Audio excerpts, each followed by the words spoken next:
I'll talk into the microphone. Well, it is 1:46, so why don't we go ahead and get the meeting started? And we are talking about density bonus program overview and workforce housing concepts. That's an exit, not an entrance. All righty. Good afternoon. Good afternoon, Commissioners, Vice Mayor. I'm Whitney Carroll, the Planning, Zoning, and Building Executive Director. With me here today, I have Twee Shutt, the Planning Director, and Maria Bello, and Michael Howe with the Planning Division. We also have Sherry Howard with HED, and we have Matt Coda here with us. He's the county's workforce housing economic consultant. And of course, Patrick Rudder, Deputy County Administrator, and Darren Weiser. We're here to do a review of the density bonus and workforce housing programs with you all based on previous board direction. The board in early 2023 directed staff to review the workforce housing program, meet with industry, and come back with suggestions and updates. We met with industry and came back with what we referred to as phase one, and that included some housekeeping items and a more detailed, comprehensive method for monitoring compliance with the program. The board approved these provisions, and it has increased our ability to more accurately track compliance. In addition, earlier this year, we were asked for more information on how the density bonus program worked and the board's ability to approve additional units. We hope to cover most of this information here in this workshop today, as well as potential changes to the workforce housing program for your consideration. The presentation will include an overview of the Palm Beach County Density Bonus Programs, which includes Transfer of Development Rights, TDRs, Westgate Density Bonus Pool, the Urban Redevelopment Area, and Workforce Housing Program, to include a discussion on economic outcomes. Also, potential changes for your consideration and impact fee assistance eligibility.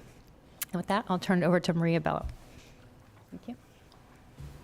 Thank you, and good afternoon. We're going to begin with the Transfer of Development Rights Program. This is the oldest of our density bonus programs. It was established in the Comprehensive Plan in 1980. Whoops, here we go. Pardon me. Too far, there we go. You get it back up. So sorry.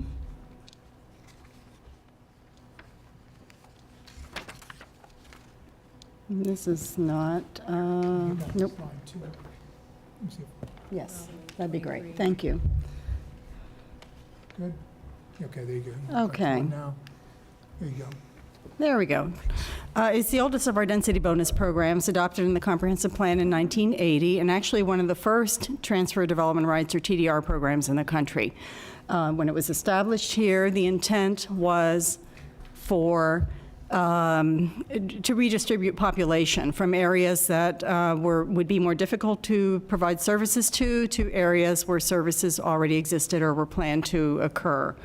The density bonus TDR aspect was initially set up as a voluntary program where private property owners could sell development rights to each other for use in projects. The Ag Reserve, what was then known as the reserve area, and lands designated as conservation was where transferred development rights could be moved off, and they could be used in planned unit developments in the urban area of the county.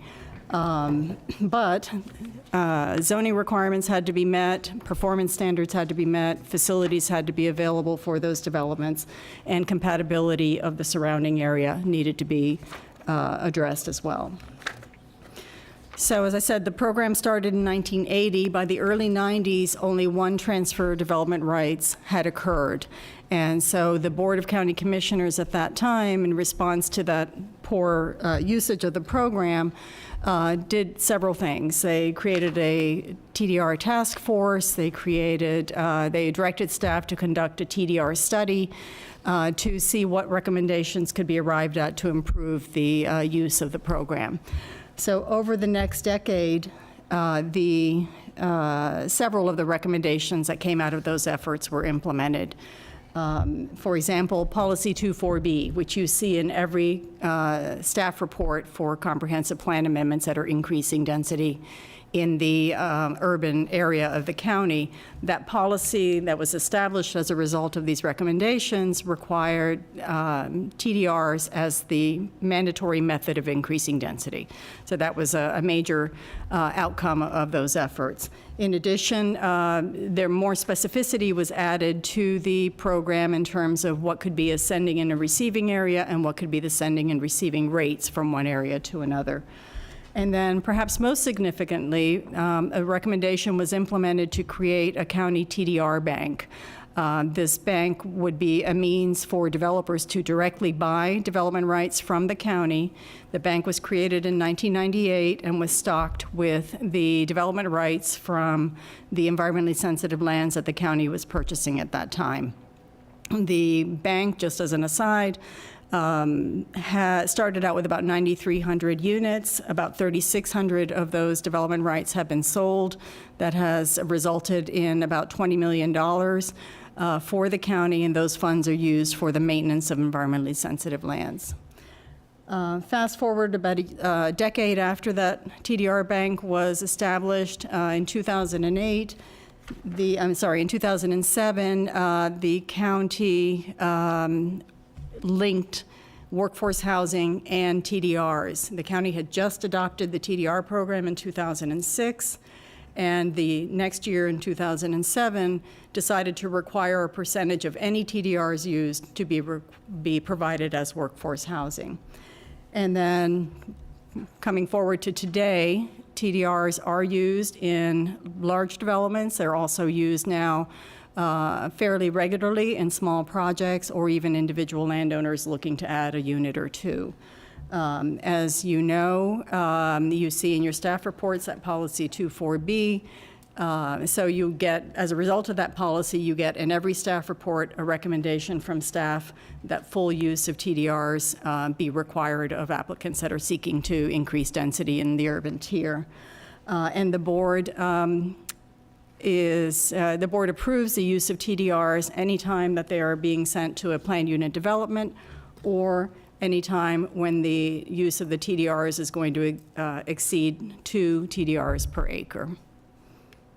Just to give you an idea of the sending and the receiving areas, the areas shown in the light and the dark green, or the conservation and natural areas, are where the TDRs would be sent from, as well as the agricultural reserve area. And they could be used, those privately transferred development rights or development rights purchased from the county bank could be used in the urban area, essentially the pale orange and the pale yellow area.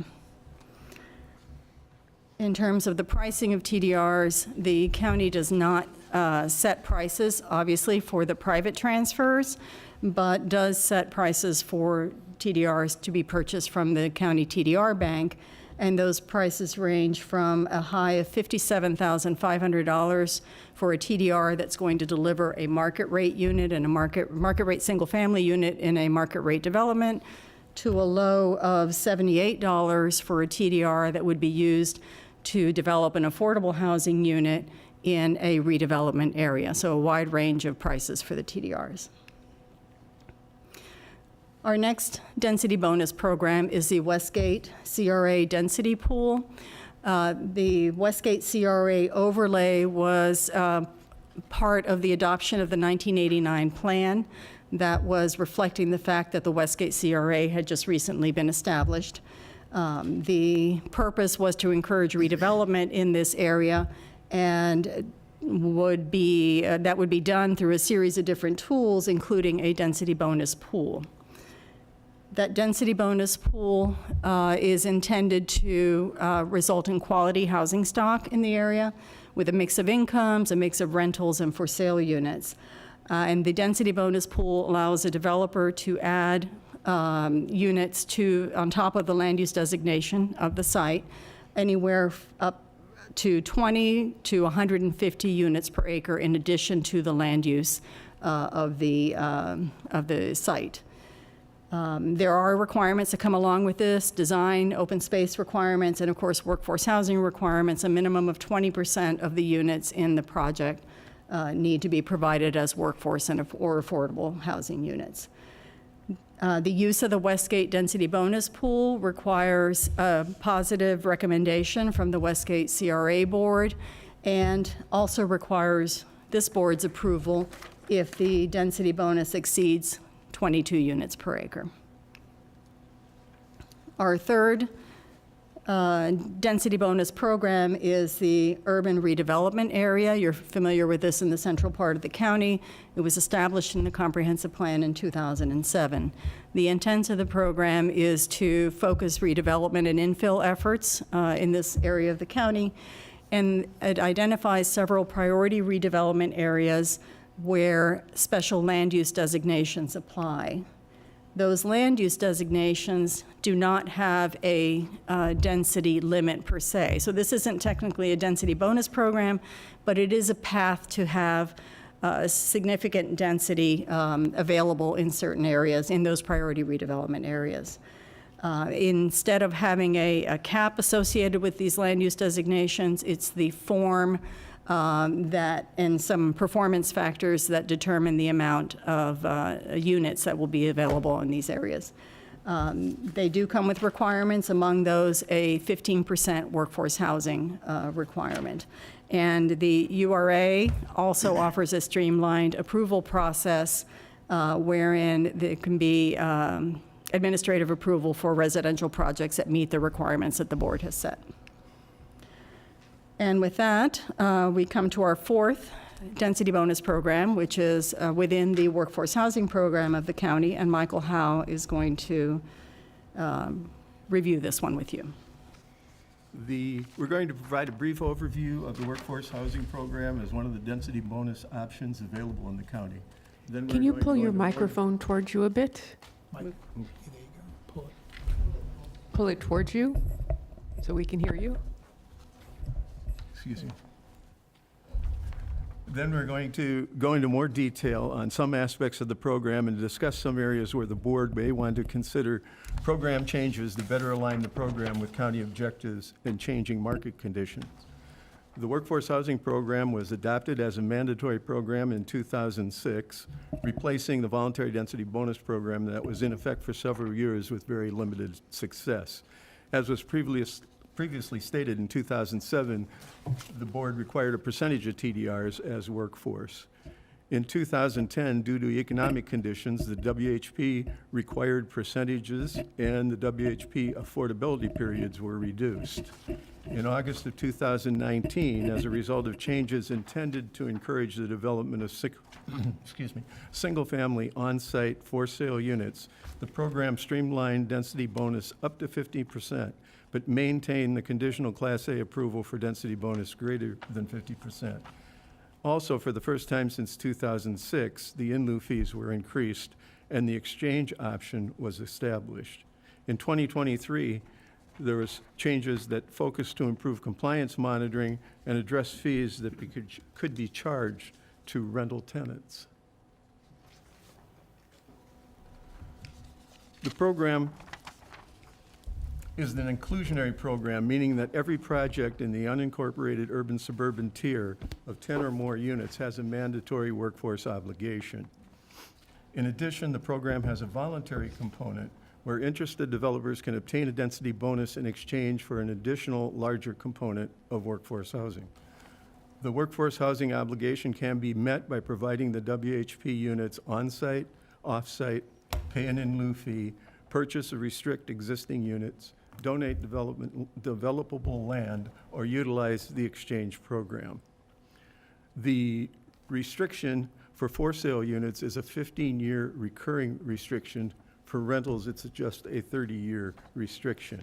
Now, the recurring for sale means that should a workforce unit be sold in a 15-year period, it must be sold to an income-qualified household, and a new 15-year period will begin. The target workforce housing incomes are based on the annual AMI per HUD, which in 2023 was 98,300. The definition for workforce housing is 60% of the AMI through 140.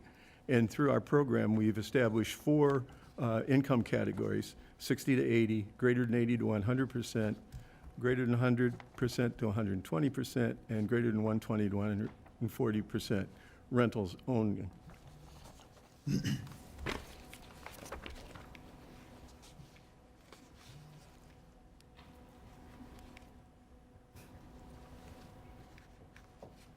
Nothing?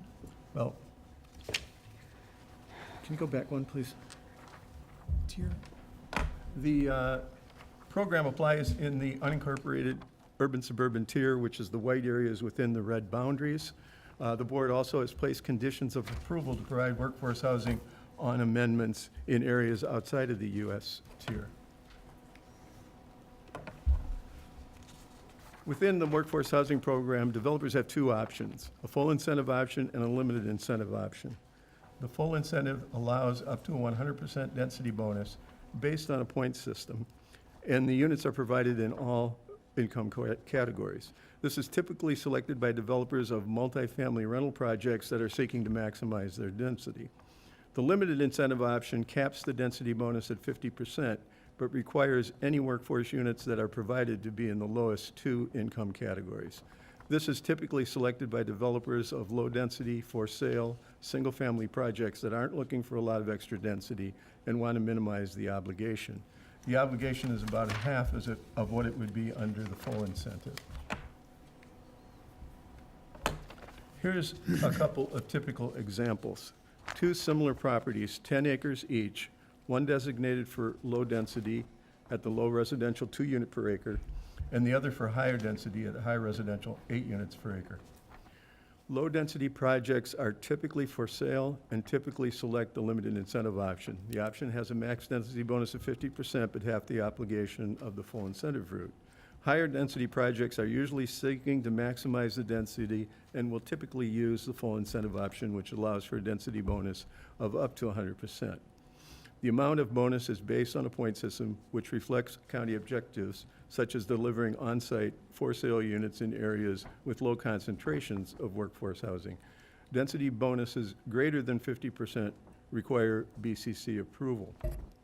In this example, the low-density project can achieve 30 total units with a 2-unit obligation.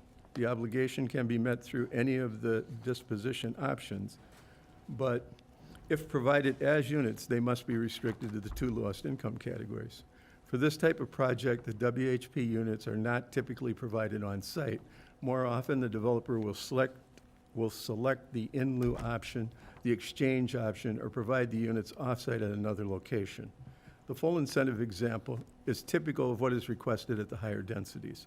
This property at HR 8 could start with 80 units, but through the workforce housing density bonus, could potentially double that density to 160. At 160 units, the workforce obligation would be 33 units. Note that these examples do not include the use of TDRs. For any additional density added through TDRs, the workforce obligation would be 34%, and would be added to the obligation shown above. These examples also do not reflect any FLU amendments. When a future land use element amendment is involved, staff will recommend that the units be provided on site. For a single-family project, 10% of the units. For a townhouse project, 20% of the units. For an apartment project, 25% of the units.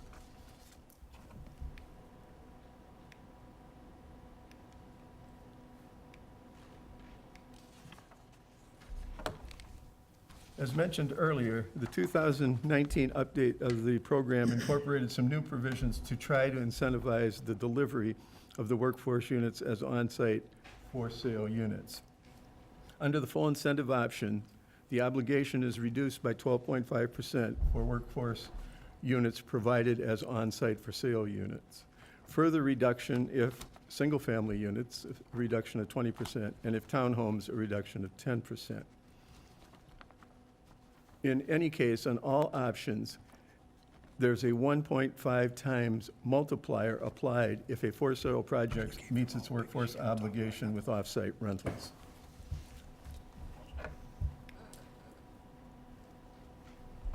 As part of the 2019 update of the program, the new disposition option was incorporated, the exchange program.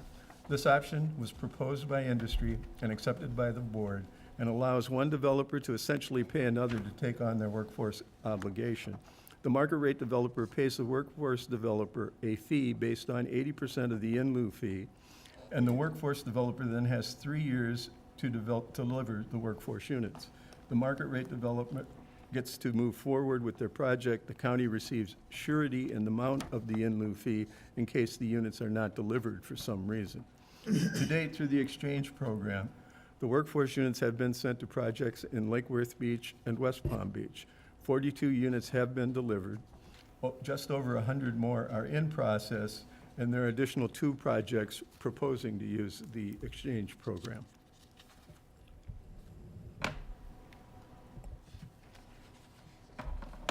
The 2023 income ranges are shown on the slide, give you an idea that the households served by workforce housing. These ranges are based on percentages applied to the annual area median income figure as published by HUD, and the annual median income was $98,300 for 2023. The definition for workforce housing is a low of 60%, which means a household income of $58,980, to as high as 140% of AMI, which is $137,620. The 2024 figures will be released in a couple weeks and will be higher since the area median income has risen 5.8% over the past year.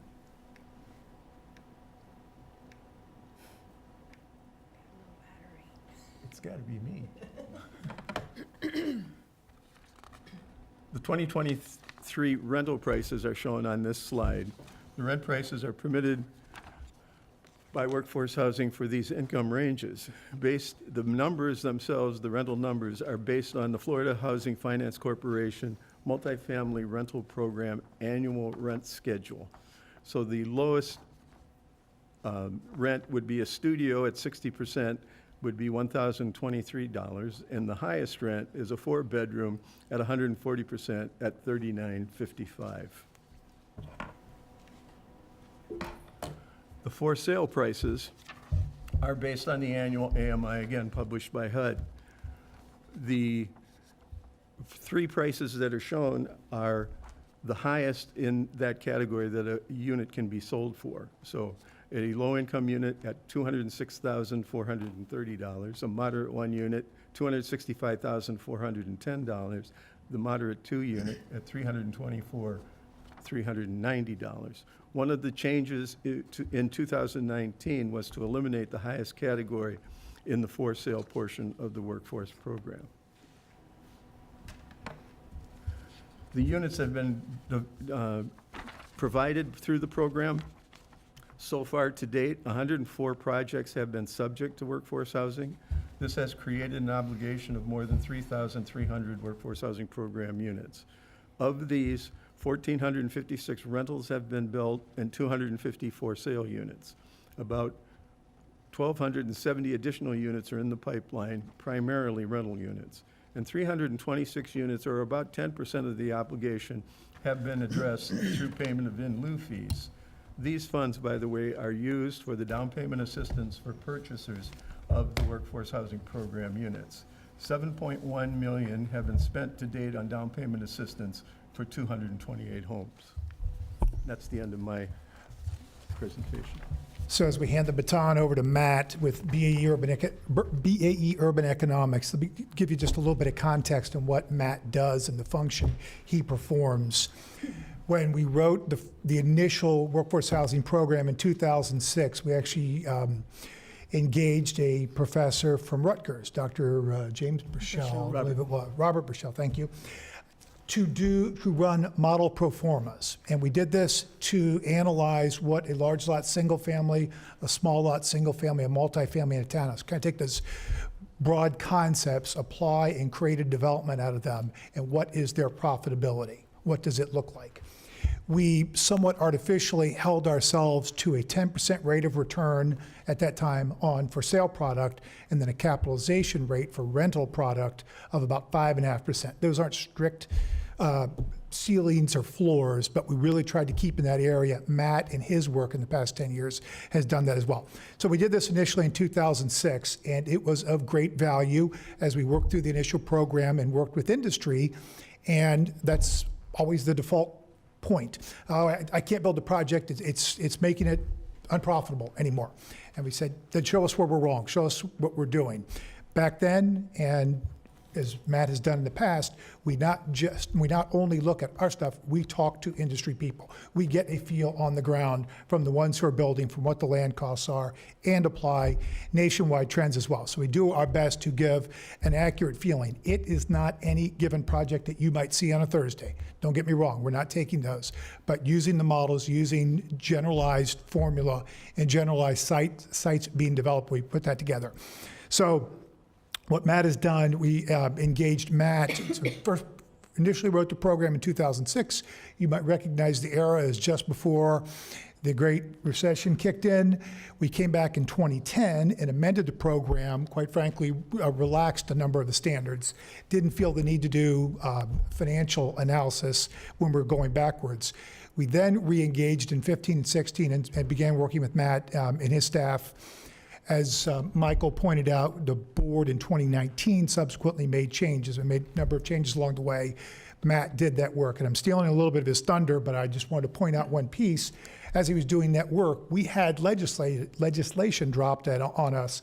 I think it was either the first reading or right before adoption, where we have a statute in place that says if you have a workforce housing and inclusionary program, you have to fully offset the costs with the benefits. So I think we were like a month before adoption, and we ran that number and continue to do it to date. So I'll stop there on that point, but I wanted to give one other thing. We've had questions periodically. Someone who owns a for sale product, and no argument there. The sales prices and the resale prices are restricted. We establish them. You do not capture all of the equity that builds. If you're in that house for 10 years, you're not recapturing that. That's not the way our program is set up. That has led to questions and prompting at times about we're not allowing the great American dream to exist, and you can't fully access the equity in a home. And to that, we'd say two things. One, you take it off the books, you literally need to recreate 2 units. You've lost one, and then you got to go recreate another one just to get back to 0. So we asked Matt to kind of take a look at what your financial position would look like, renting versus owning a workforce versus owning a market rate, and just kind of aggregate those pieces. So I'm going to stop there and let Matt take it over and walk you through that information. Perfect. Thank you, Patrick. Good afternoon, Madam Vice Mayor, members of the Commission. It's a pleasure to be back.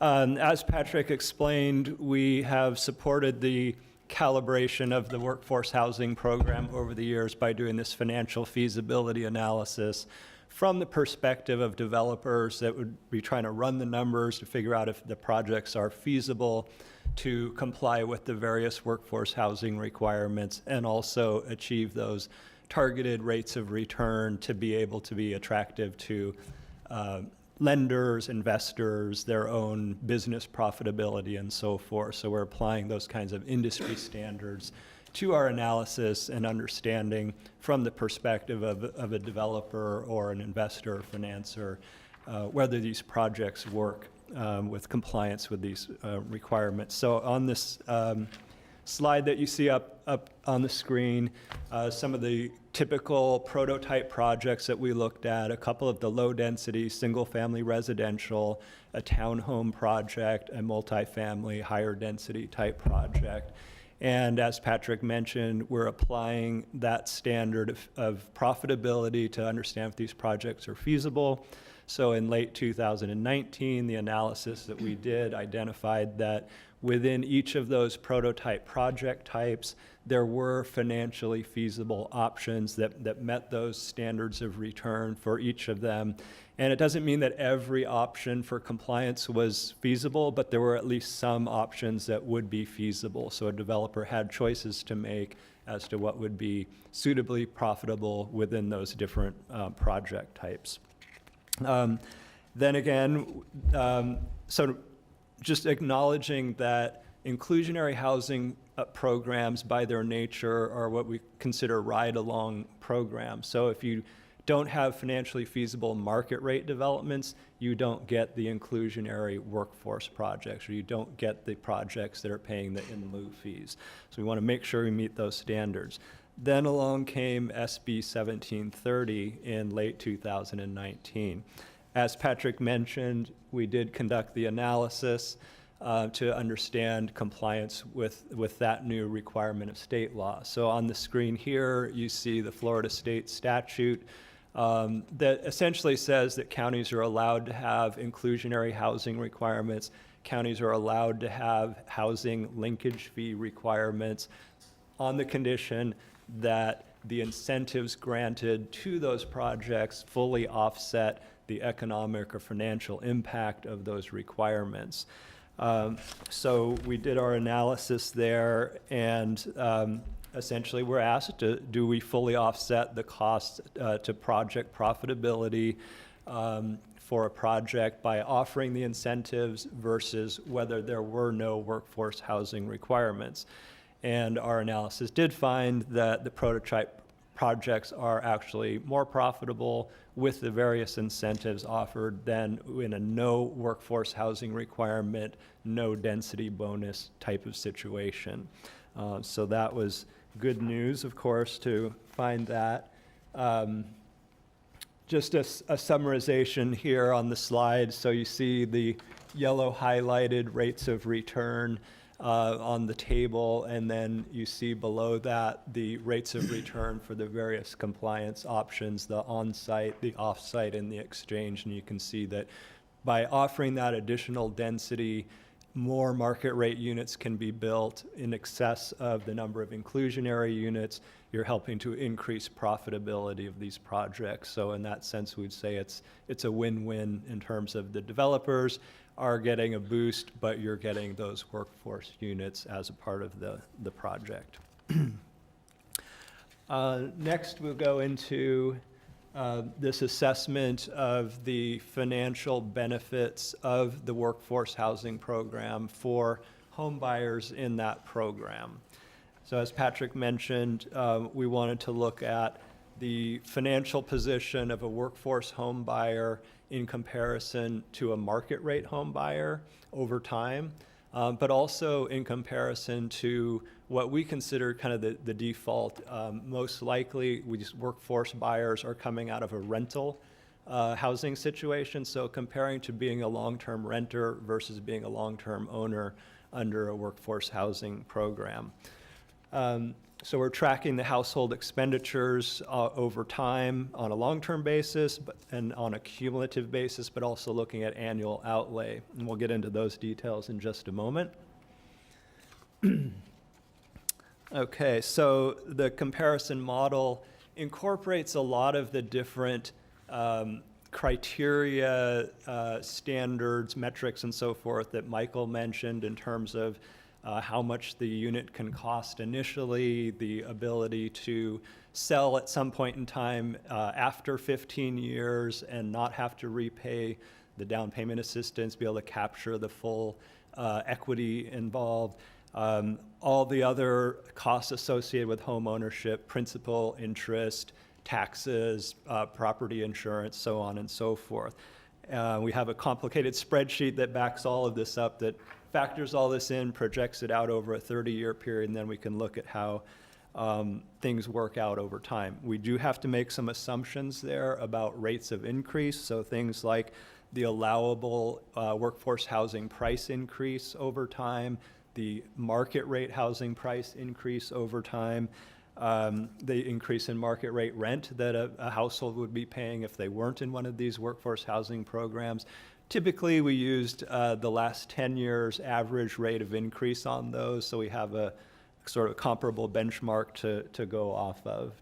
So what we found with that analysis is that starting in year 16, once those covenants about selling the unit at restricted prices are gone, then the workforce home buyers are going to benefit even more than the market rate home buyers in those scenarios because of the reduced costs of owning the workforce unit over time because they paid a lower price initially, the homebuyer assistance forgiveness, and then the ability to sell that unit at a full market rate after 15 years. So there's some clear benefits for the long term for those workforce homebuyers, whether they're a low income category or a moderate income category. I'll show you some graphs here, and these just show that market rate home buyers' financial position increasing over time the longer they hold that unit and realize that unit appreciation. That's in the red. The blue line is the the moderate income home buyer in this case. And you can see that steep crossover point between year 15 and 16 when the ability to sell the unit at full market rate kicks in. So after 16 years, the financial benefit to that workforce home buyer is greater. The thing to keep in mind with this graph is that this is the net position compared to renting. So in all these cases, they're better off than renting in any of those years, even before that ability to sell at full market rate kicks in at 2016. Let's see. So that's low income. Moderate income is a very similar shaped graph there. Again, the crossover point at year 16, and the greater benefits thereafter. The other way to look at this, the benefit to households from participating in the workforce housing program is just to look at what that annual outlay is on housing costs. What's the homeowner's budget look like for housing if they're participating in the program? And so what we see there is that in terms of that annual outlay, the moderate income workforce buyer is going to be having less of an annual outlay for their housing costs starting in year 16 and every year after compared to renting. For a lower income home buyer, workforce housing home buyer, that benefit is going to come sooner. So we'll see here in the graphs, just to illustrate that, again, the red is the market rate home buyer, the gray is the renter, and the blue is the workforce home buyer. And you can see for the low income workforce home buyer after year 2, beginning in year 2 rather, and that's after they've made their initial down payment and those sort of initial big upfront expenditures they make, they're actually having a lower annual outlay than even the renter, and then of course lower than the market rate home buyer. And then for the moderate income home buyer, you can see that they're having a little bit of a delay until year 6 when they're actually doing better than the renters, but again, benefiting quite a bit on an annual outlay basis compared to the market rate home buyer. So I think with that, I turn back to Maria and Patrick.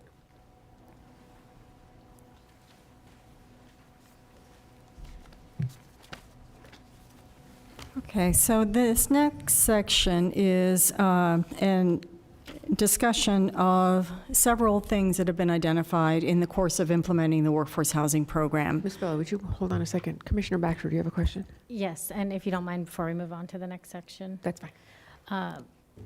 Thank you.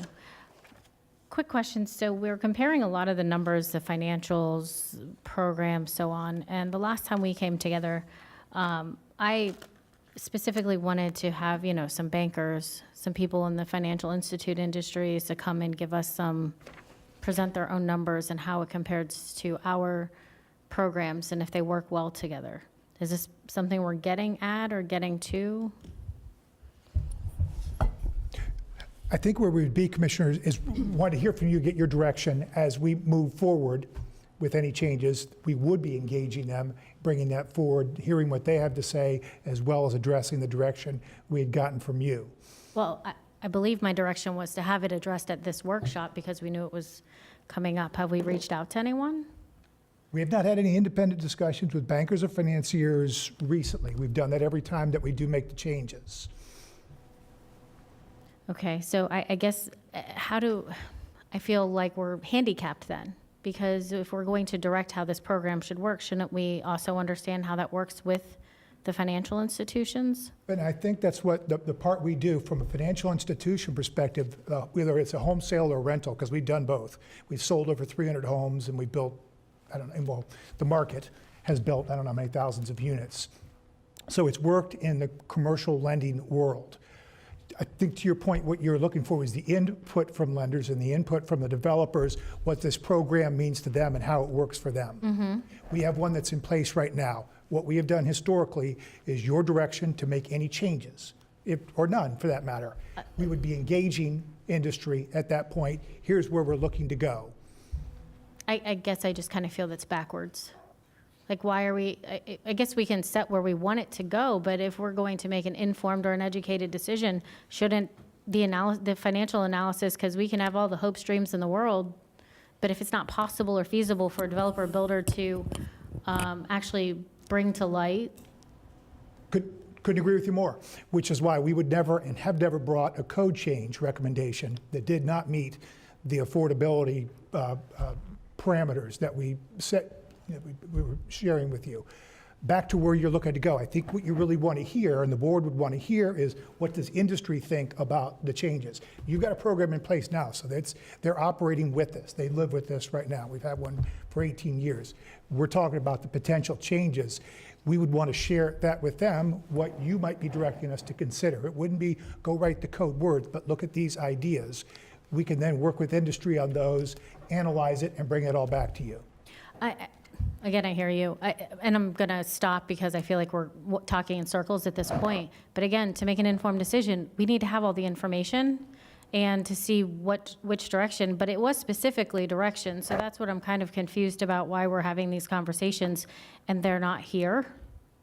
And I guess the challenge would be, I couldn't share with industry what changes we're looking to make. They would say, are we changing the percentages? Are we raising them? Things, it's a little bit of a catch-22. I hear your point, and that's absolutely the intent to bring that when we have something to share with them. All right, thank you. Administrator Baker.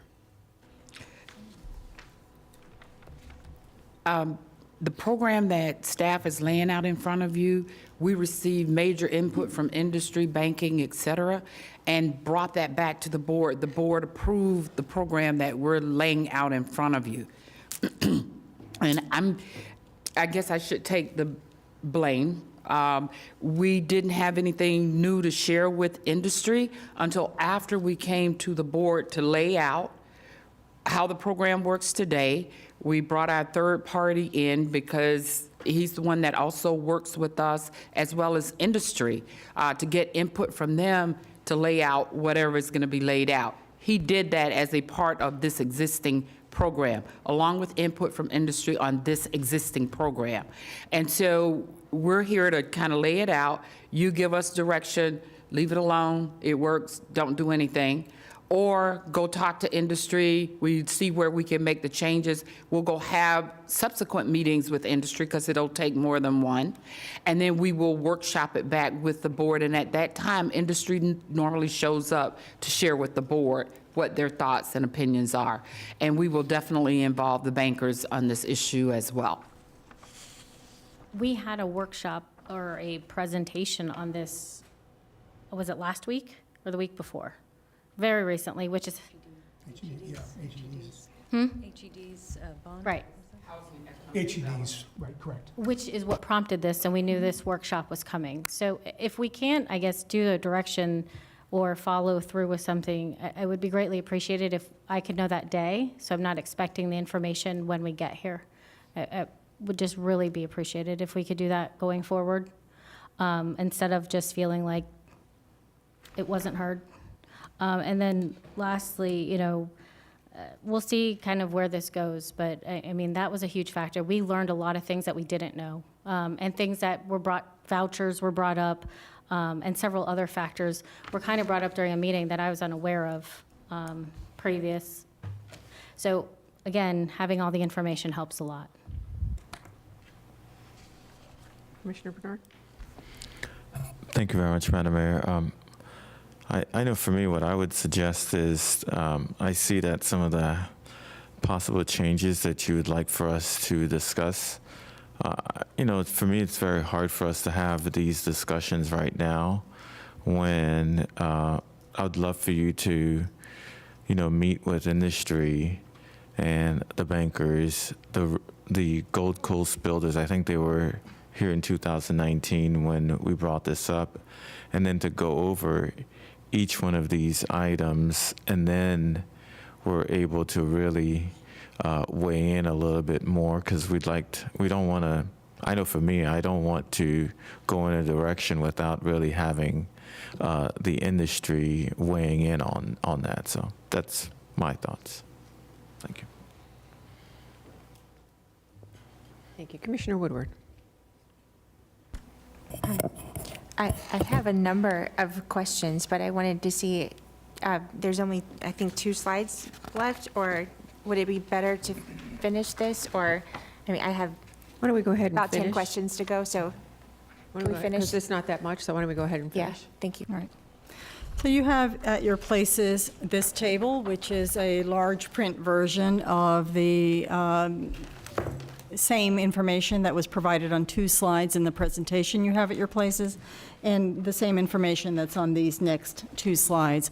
And what this is a collection of thoughts, essentially, concepts that have arisen in discussion over the last several years of implementing the program to address particular issues that have come up. Some actually work at odds with others, so you wouldn't necessarily direct all of these things. You might go in one direction on one topic or a different direction in another.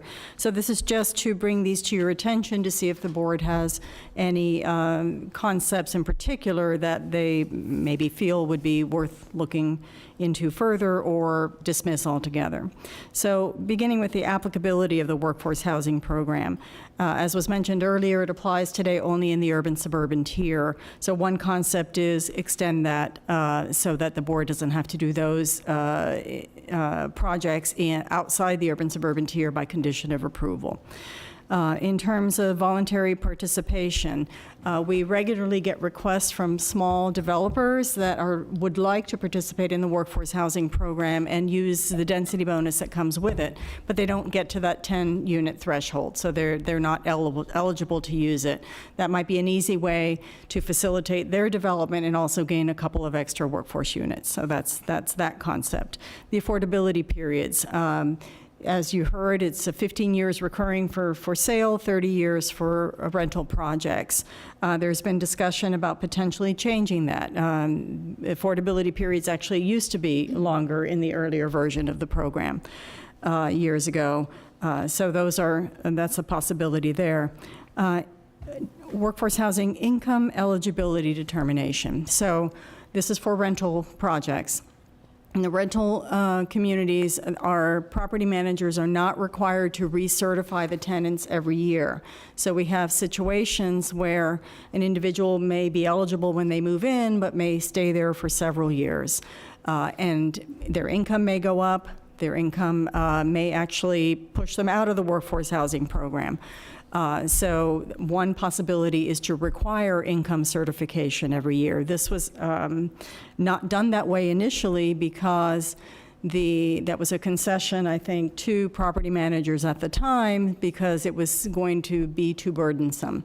They are not prohibited from doing it, but they are not required to do it. So that might be an opportunity to free up some workforce housing units in our projects. And then moving to the disposition options available to developers. In lieu fees, this board has discussed the possibility of doing away with in lieu fees or basing the in lieu fee on a different structure that might generate more income for these programs and potentially serve as a disincentive for paying the in lieu fee and deliver a unit instead. The limited incentive option. As you heard earlier, the limited incentive option is used primarily by low-density projects that are not looking for large density bonuses, but their obligation is half of what it would be. So we think it may make sense to have an obligation that is the same for all, the base obligation that is the same for all projects, and then maintain a higher percentage for just a density bonus component. Exchange options. We have the exchange program, which has been fairly successful since 2019. It, though, includes 2 options. One of those options is for developers that are ready to go. They have an exchange partner in mind. The other option is for developers that think they'd like to use it but don't have a developer in mind to deliver the exchange units. The problem that we have learned is that exchanges can be fairly complicated, and so we think this is something where the exchange should be fully baked before that becomes the disposition option. So we would suggest doing away with that option that lets them try to find a partner mid-process of the development. Default disposition of workforce housing. This board has sometimes expressed interest in seeing more units delivered on site. That could be the default option, and then seek a waiver. The developer would need to seek a waiver from the board if they wanted to opt for a different option. That's one possibility. On-site for sale workforce housing units. The reason we have a 1.5 multiplier in place today that was proposed by industry back in 2019 is because there was concern that the county might instead institute a like-for-like requirement, where a single-family market rate project would be required to deliver their workforce units as single-family market rate units. So industry offered that 1.5 exchange as an alternative, and the board at the time accepted it. But if there is interest in seeing more for sale workforce single-family units, then the like-for-like is something that the board could consider. Separate pricing for multifamily and townhome and single-family categories of units. Right now, we have a single price within each of the income categories. What that means is we're getting primarily townhomes and some condos, very few, again, in the single family because of the price. If we were able to have a price that was somewhat higher for single family and perhaps somewhat lower for multifamily, so there would be a range, there might be the opportunity to incentivize units to be delivered of the different unit types. And the price schedules in general for rent and for sale. We hear very often that the workforce housing program, the lowest income is too high. We have lots of people that don't qualify. So if that's something the board wanted to entertain, we could be looking at adding a lower component of maybe a 40 to 60, or shifting the obligation down toward the lower end, this more of this in the 60 to 80 range, any number of things that could be done. And then on our rental side, the middle income rents are very high, close to market rate. That may be a category that doesn't need to exist in a workforce housing program. And then in terms of the development process, there's been discussion, obviously, about the cost of development and obstacles to development. There's been suggestions to use the in lieu fees toward development costs, or to assist developers with development costs. There are also other ways. There may be flexible land development regulations, some flexibility that could be afforded there. And also in terms of the county-owned sites, it may be that the county, makes more of those available for the purposes of, again, reducing land costs. And then also related to land development regulations, parking requirements. I know this board is going to discuss parking requirements in the near future, but that seems to be a recurring theme with developers of multifamily projects, that the parking requirements are too high. And then the last item is this impact fee assistance program that Housing and Economic Development would like to discuss with you. Thanks, Maria. Good afternoon, Sherry Howard from the Department of Housing and Economic Development. And as long as we were on the topic of housing, although this isn't workforce housing, this is the county's Affordable Housing Impact Fee Assistance Program.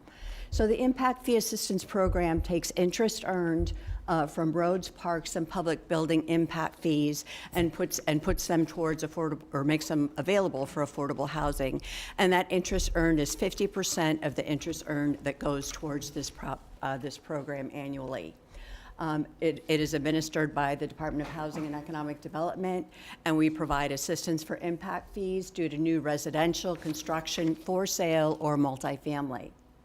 We offer it through a notice of funding availability annually, and the current NOFA offers $3.2 million. Let me see if I can get this thing to work.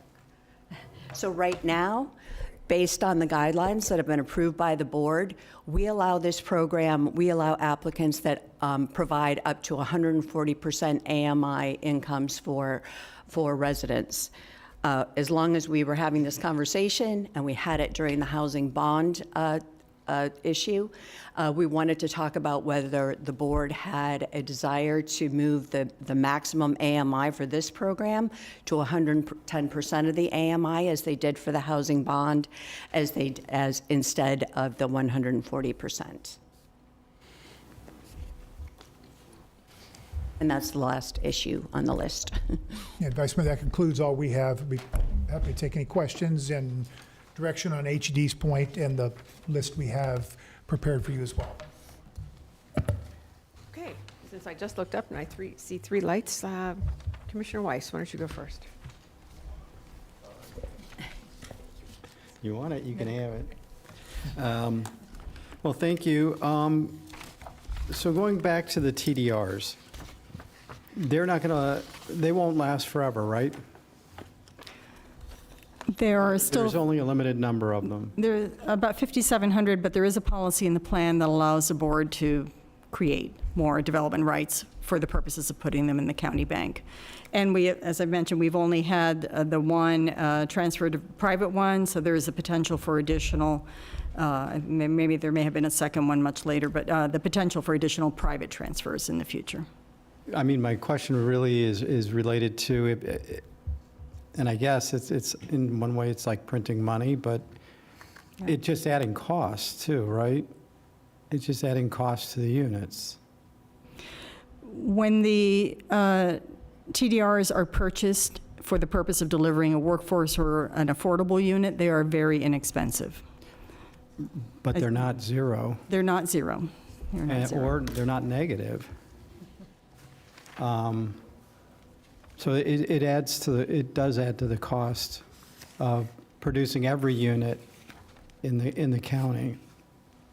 We talk about how expensive housing is here, and we've made it, I mean, and I understand why we did it, but, maybe it's time to think about it and say, is it accomplishing what we want? Which is hence my question about was it going to run out? Because what's the plan for funding the environmental lands when the TDRs run out? Because that was the impact that I saw. I mean, because that's where the money is going now. But it's just adding cost to any housing, any housing that's looking for any kind of density bonus. And we can extract other things like we do today, which is affordable or workforce housing is what we extract out of them, out of our developers. If I may add one thing. Sure. Madam Vice Mayor, typically TDRs, when added to a project that's seeking high density, the alternative is a plan amendment. And the plan amendments are also very expensive for a developer. So to the extent that TDRs can replace plan amendments as was originally intended, they may actually represent a cost savings. Okay. On the for sale, on the comparison of the financial positions, and that's on page 15, and that's your slide number, I think, 30. So it looks like on average, the down payment assistance is about $57,000. That's, I mean, I took the numbers you... That is about average. It's about 55,000. Well, it was the 18.8 million divided by whatever the number of units, 326 units, so it's 57,000. So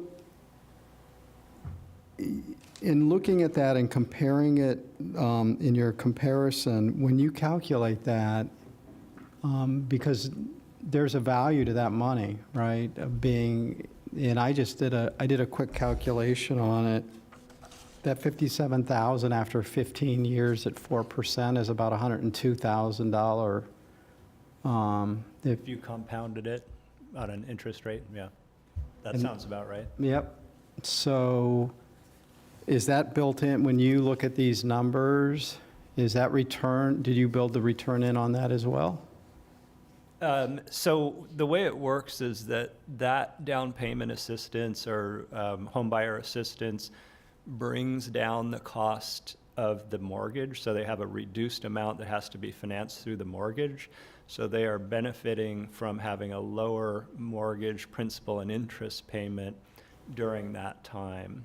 So it makes it more affordable to own that unit than it would even if it was just at that restricted workforce sale price. It's actually buying that cost down. Okay. And so when you,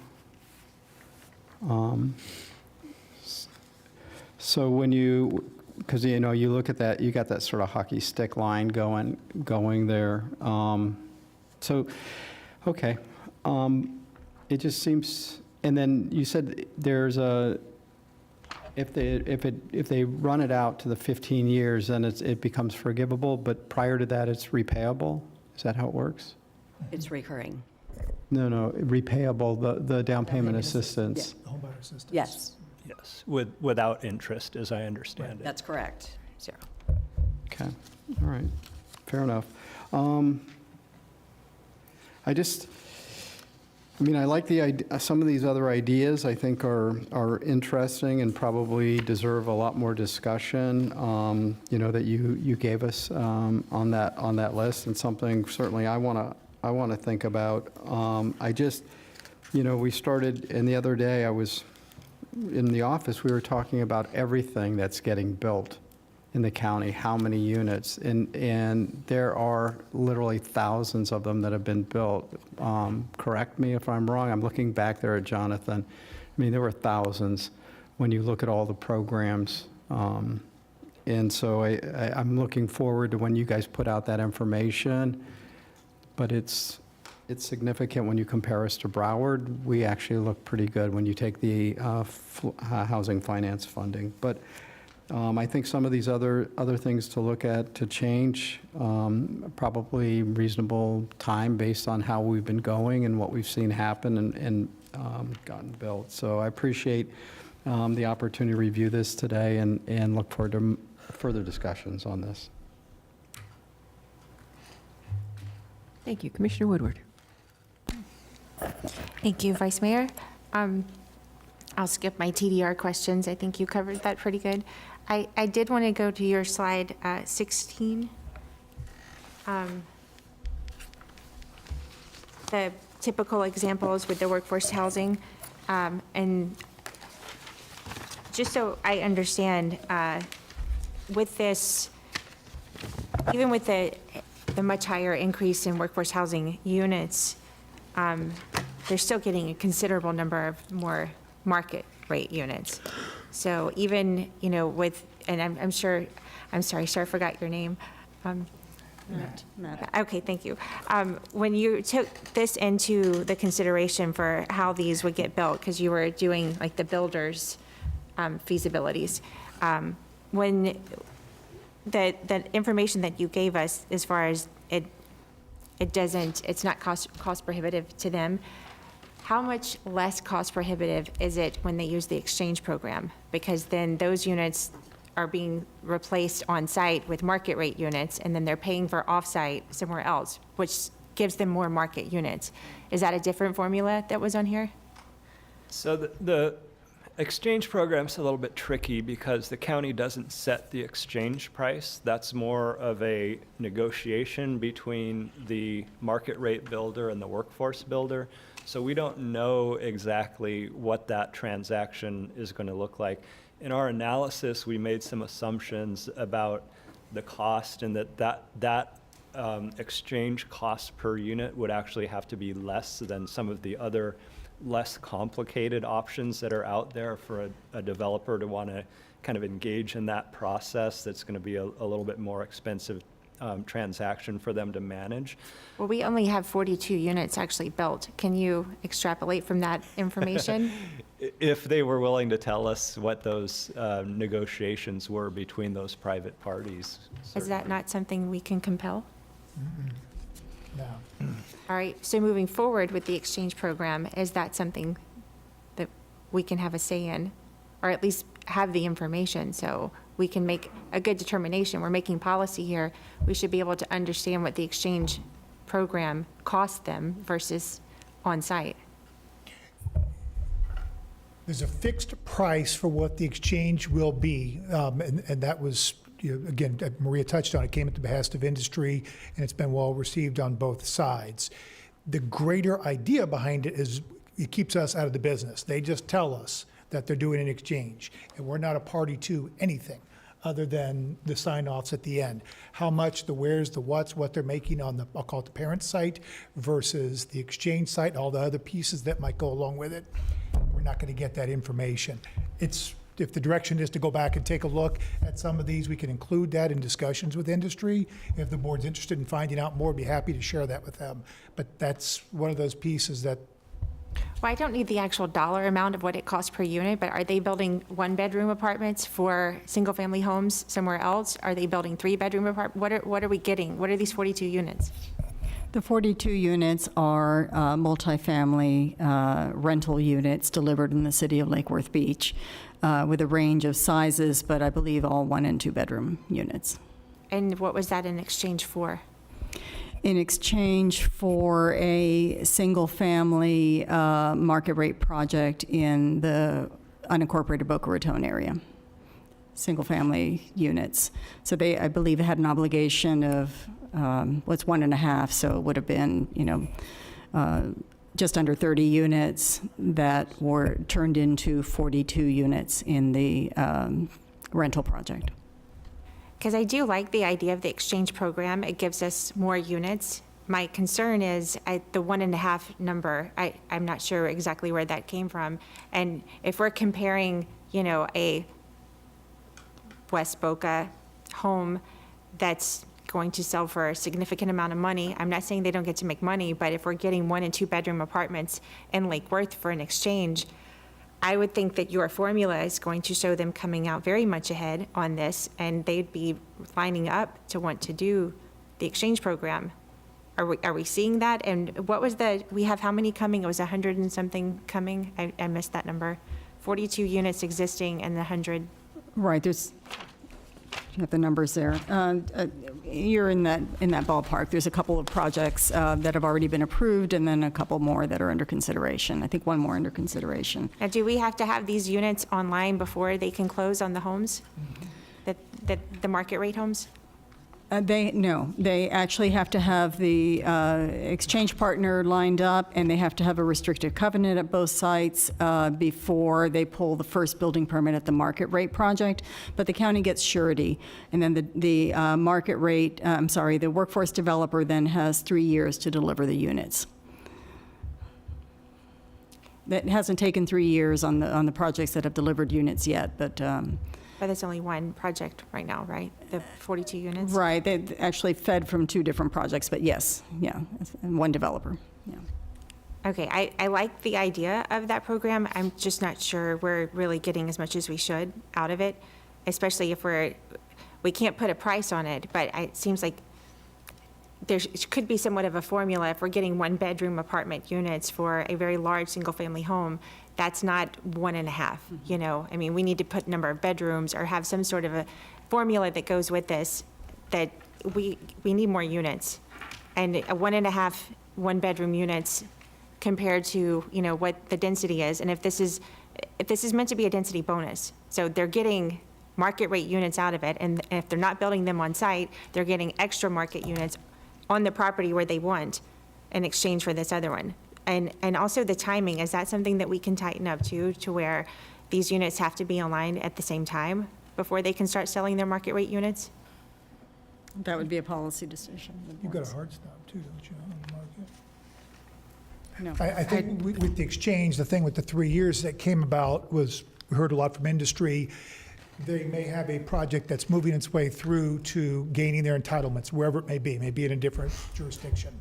And they needed 3 years from start to finish to be able to have that product built and ready to accept these and bring them out. They could move to working through what this board sees for approvals, but where they're creating the project with the exchange, we heard very strongly from industry, they needed 3 to have it out of the ground, leased, ready to go. Well, we just had a So number. we're gonna go back and talk about. How many projects did we just have here for bond money with, 1,400 units that were supposedly shovel-ready? I mean, it seems like there's opportunity for them to fund some units that are sitting out there ready to go. And if we were pooling these together, I mean, some of these projects might not even need bond money from us because we could pull together 150 units from different projects. Do not disagree. The exchange program creates a revenue stream for a project that's largely unrestricted. We're just making sure the dance partners get together. What they're doing after that and bringing it about is their business. One thing that we've been curious to see, and while there have been projects that have utilized the exchange program, we're 4 going on 5 years into its existence, and it's been used, but it's not been as heavily used as you might think it would be. Now, I think some of that comes from a lot of what we've seen by way of approvals has been multifamily, so you're not going to go off-site to do a multifamily. This is largely there. It was a function of proposal and discussion with the board in 17, 18, and 19, that like for like that Maria touched on. If I'm building a single family, I'm creating a single family obligation. Same thing for townhouse, same thing for multifamily. So this was the middle ground that was recommended by industry. But we'll see where the world takes us. If we take your first recommendation, extending it to the exurban, rural, and ag reserve tiers, how much would that conversation change? Because I don't think we're getting multifamily built in those areas. You could do that, and we wanted to include that as something to consider because it's been out there for 20 years. And I would tell you, remind me, Michael, it was initially in, then we withdrew it, then it was initially out, we included it, then withdrew it. I'm going back to 2007, 2008 era. I would say that we have the concept largely covered. If there's a comp plan amendment that comes through, which is the only way they're increasing density in these tiers, but for the ag reserve, if you're increasing it, we're going to have a condition of approval that the board is, by matter of policy, has established for the last few years, that 25%. I would say then this board has seen the essential housing designation in the ag reserve, which includes baked into it the 25% requirement. So would it be good to have it? I would absolutely not want to discount it, but I wouldn't want you to think that we're not capturing the spirit and a lot of what we would want to get out of new development in these areas as well. Okay, and then I'll just add, I do like allowing it for voluntary under 10 units. You had that in there. And then extending the rentals to, I don't see why we can't do 50 years and in perpetuity on county-owned land. I'm not sure about the 30 years on for sale. I'd like to hear more conversation on that. I go back and forth on that one. The annual income verification, we absolutely should be doing this. I would say, I think that we need to have some sort of a grace period for people who maybe have gotten a raise and, we don't want to just kick them out on the street, have some sort of leeway for them to find another place, because we do want people to earn more money, do well, and not be afraid that they're going to get kicked out of their home. So that should be considered. And then my last question was, two questions. Are there property tax exemptions on all of these units? Anything that's affordable or workforce is not paying property taxes, right? Or? No, they're not exempt. The valuation is lower because the sales price is restricted. So, on the rental units, I thought that the legislator, so was that just a discussion? They didn't do it? These are pre-that. These are what? Pre-that. Oh, well, I didn't know. They can change it. Okay. I think good that's to the know. live, work. Live local. That was a possible option, but we have not addressed that. Okay. That was what, 70 of the units, 70 of 70. the units had to be workforce. So Yeah. a lot of these projects don't even come anywhere close to having 70 units. Yeah. Okay, and then my last question was on the like for like, when you were talking about that, is that just on for sale, or is that whatever the unit is, it's like for like? Again, that would be a policy decision, but typically where it's used is to ensure that you're getting single-family for sale units, because those are the ones least likely to be delivered in the system. Thank you. Commissioner Bernard. Thank you very much, Madam Vice Mayor. Let me make sure. On, going back to the slide on page 36, 37, I know for me, I still want us to, there are a lot of these issues that it's very hard for me to weigh in since we have not really had the chance to meet with our business community groups, such as Gold Coast Builders, the Economic Council, small builders, large builders. So, but there are a couple things that I'd like to weigh in on in regards to on the applicability. I know for me that I cannot support extending the for sale units for 30 years because I just believe that we need to provide economic mobility, and 15 years, I think that's pretty good versus a 30-year period. On the dispositions options, I'd love to hear from the business groups, so that way we can kind of like have a discussion on what's the best way. And on the pricing schedule, I'd love to see us to take a look at the different, separating the pricings on the for sale piece. So in that way, that would potentially give us some more single family units and changing it from, let's say, townhomes so in that way we can get more units. And I'd love for us to explore on the development process and regulations. There are a couple of things that you've mentioned I'd love for us to take a look at. And I do support the reduced parking requirements. And then the impact fee assistance, I'd love to also take a look at reducing the affordability to that below 110% of the AMI. Thank you. Thank you. Commissioner Baxter. Hi, thank you. I have a few questions before the recommendations, and forgive me, it's going to be a little bit scattered because I've been writing them down as everyone else has spoken. So a couple questions that I wanted to kind of expand upon. How much does our plan amendments, how much do they cost? The county has Roughly $10,000 for a flu amendment. And roughly how much does a TDR cost? anywhere from $78 to $57,000, but the real cost of the plan amendment is the use of an agent typically. That is the big expense associated with the plan amendment, and the time. Yes. Right. That's just the application cost. I mean, would a potential savings then, well, you're saying it would be the person, even if we decided to try to make it more affordable with looking at what that $10,000 is, and we decided not to charge for these specific type of projects, they still would have to pay the person up to, so that might not be the best, so thank you for answering that. The down payment assistance portion of what we were discussing, so is the idea of the reason if they sell it prior to the 15 years that we are getting, I guess, reimbursed for that money? What is the ultimate goal on the for sale units? The goal is to keep the unit in that affordability price range. Selling it before the 15 years, you sell it to me, at year 13, the clock starts again. We want to keep it in affordability. If you hit 15 years in a day, it comes out of the program. And then, so at 15-year mark, all the restrictions drop? Correct. On a for sale product, yes. And Can I follow up? Yeah. But if they're getting if they're getting down payment assistance, that down payment assistance would be for 30 years. So these are people who are buying units. Am I correct? If they're getting Amortize that over 15 years. is it so on the workforce? So the loans are not for 15 years? Yes, they are. So they are for 15 years only? Yes. Okay, all right.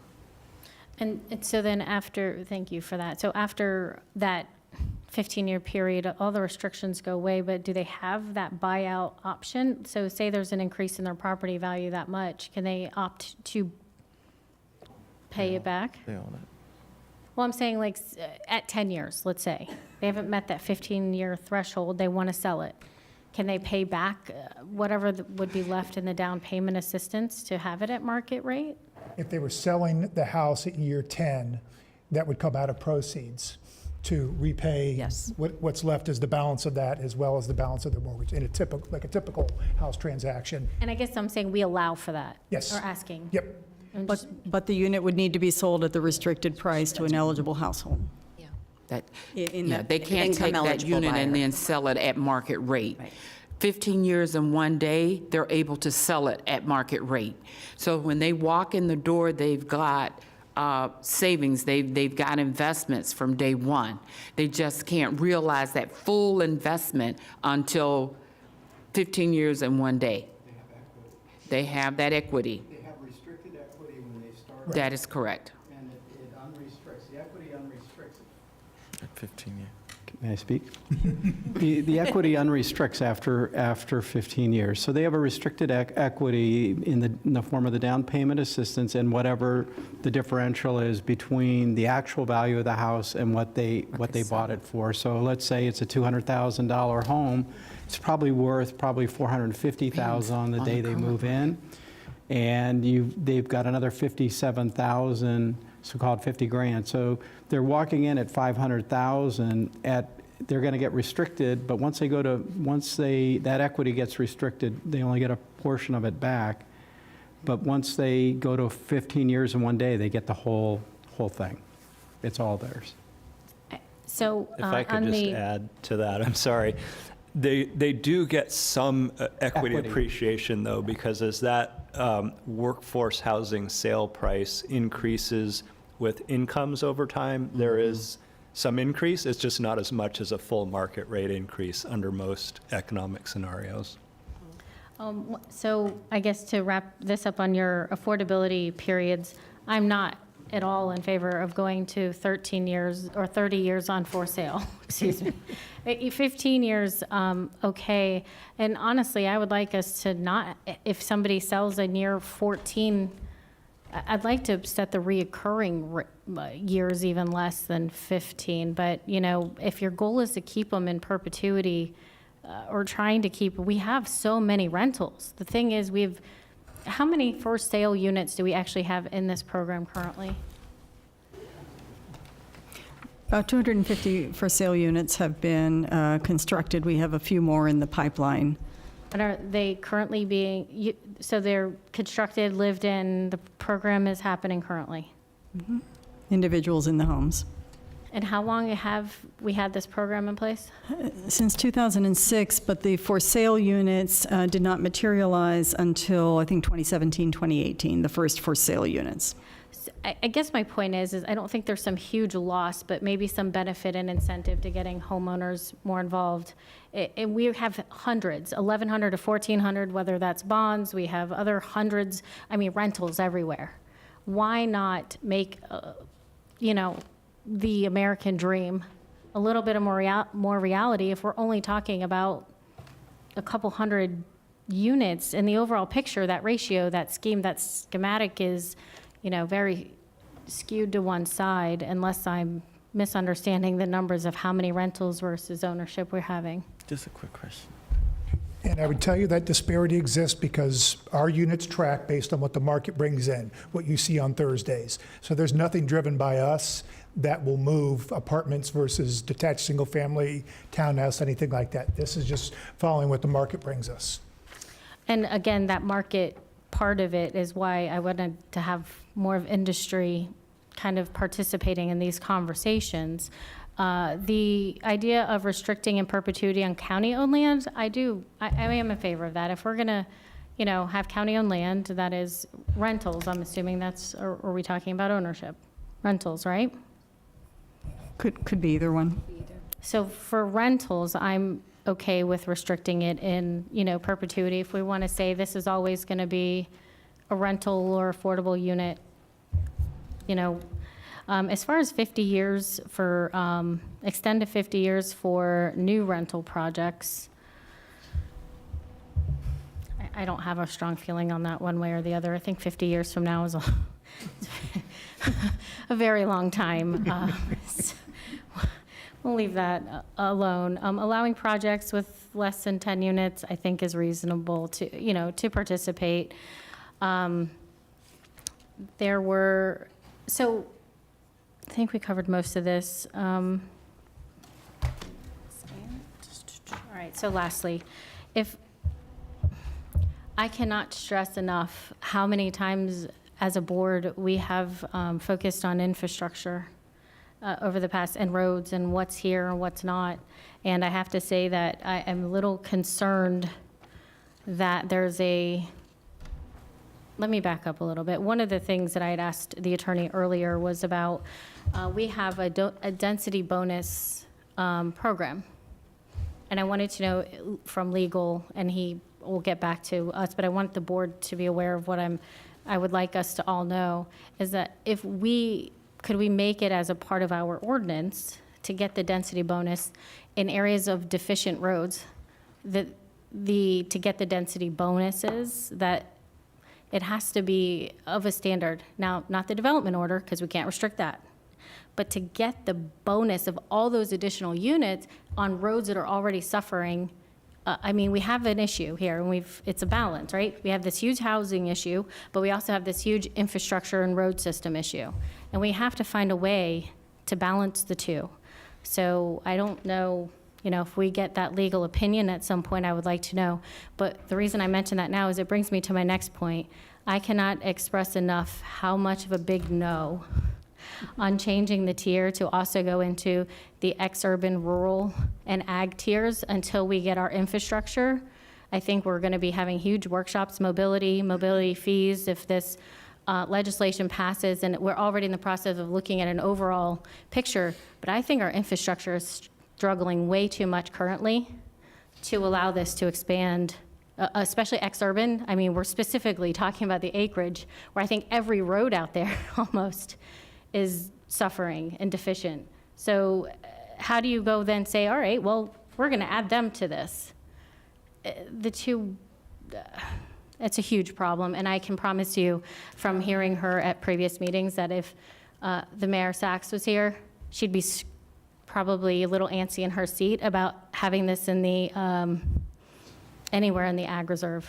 So I'll leave that at that. Commissioner Bernard? Thank you very much, Madam Mayor. Just two quick points.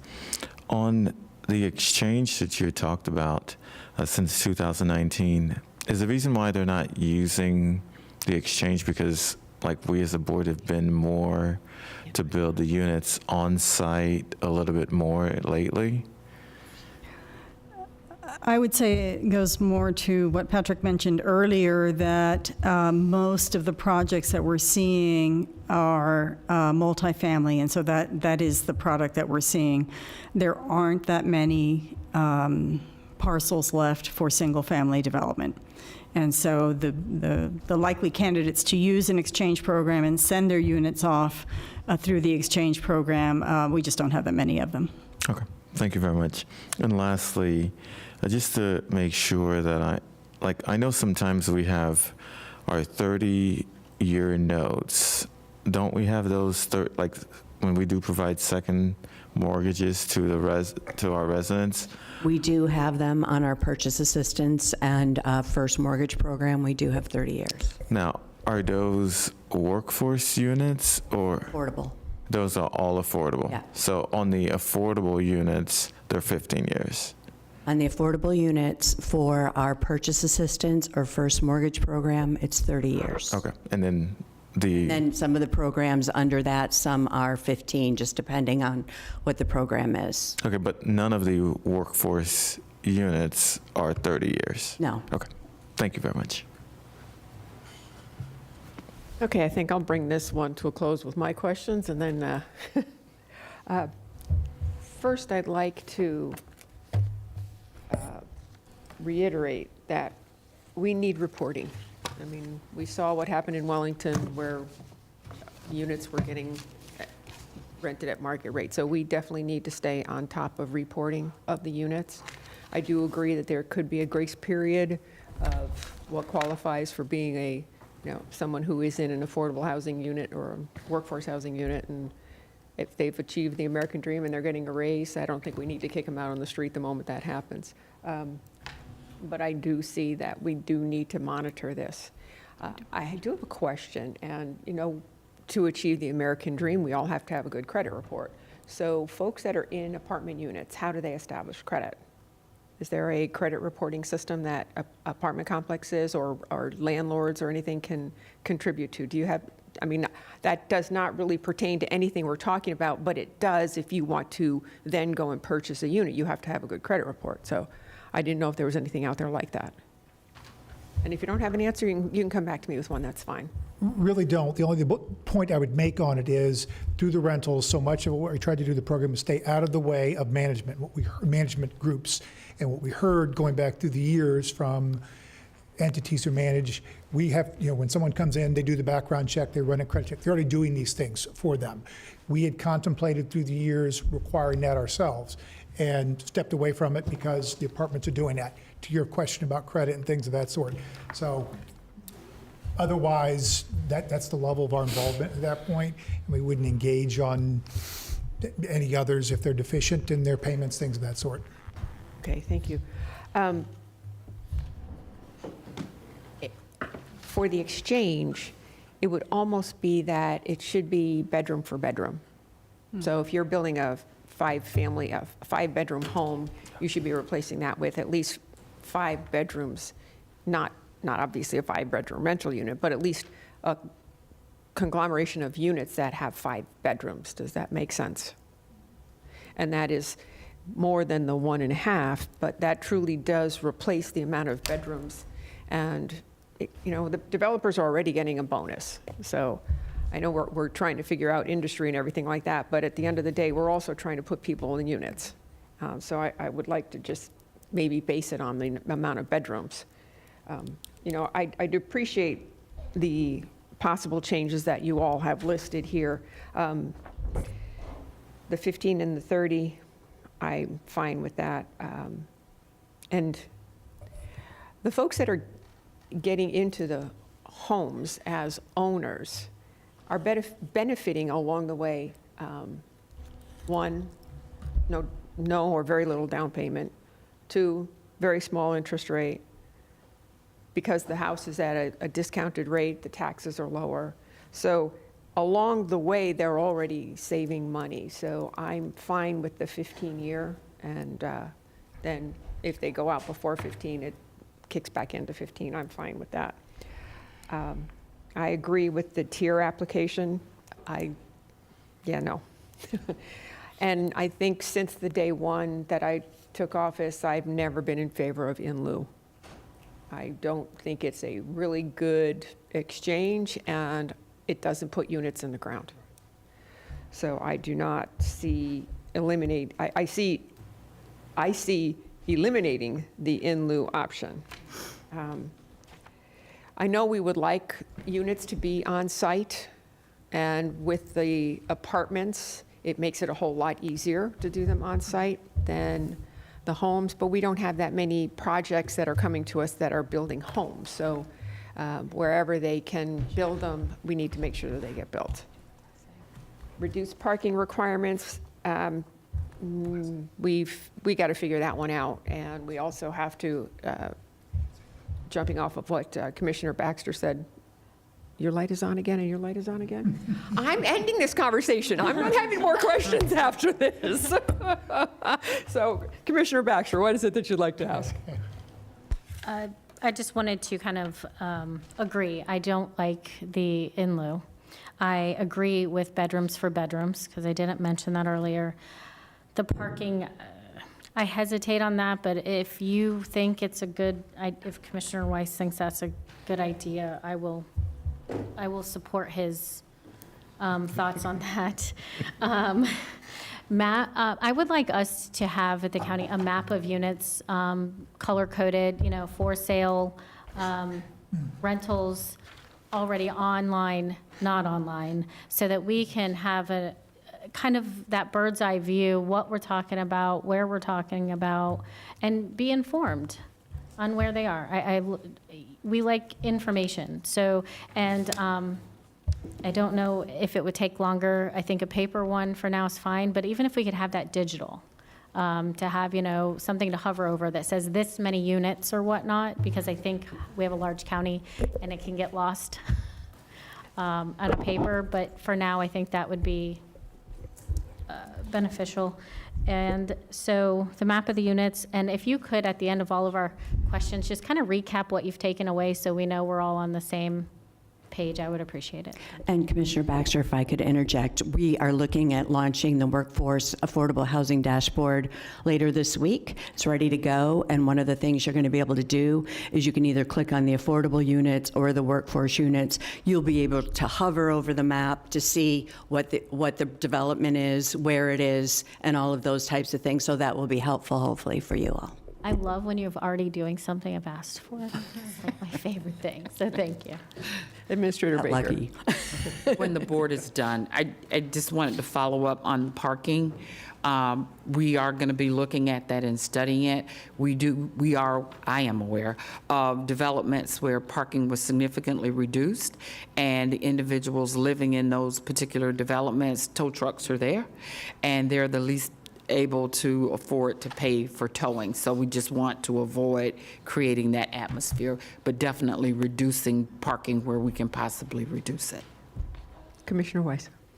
Thank you. I just want to go over my list real quick before we end this. I'm fine to support allowing units under 10 units to participate. That's no problem there.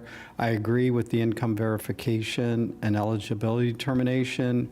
The only question I had about that is, so if somebody gets married or brings a roommate into their house, into their unit, that has no impact? The property managers in those circumstances, when the household gets larger or smaller, do typically recertify. Oh, okay, so those people have to recertify. Okay, so they're used to doing it, shouldn't be a problem. Yeah, all the recertification is at the discretion of the property manager, and typically they will do it when the I think it needs to be done annually, and then maybe you give them, a 6-month or 9-month grace period to give them time to relocate. I also, on the pricing schedule, I think we really just send you guys back to include the lower bracket of the 40 to 60%, because those prices are very high. And I have no issue with the 15 years on the for sale. I think on the rental should be 50, at least, but 50 is good.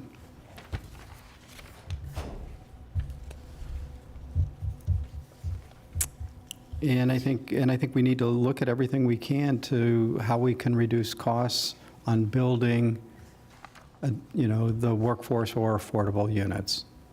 So I think that needs to be on the table. Thank you. Commissioner Woodward.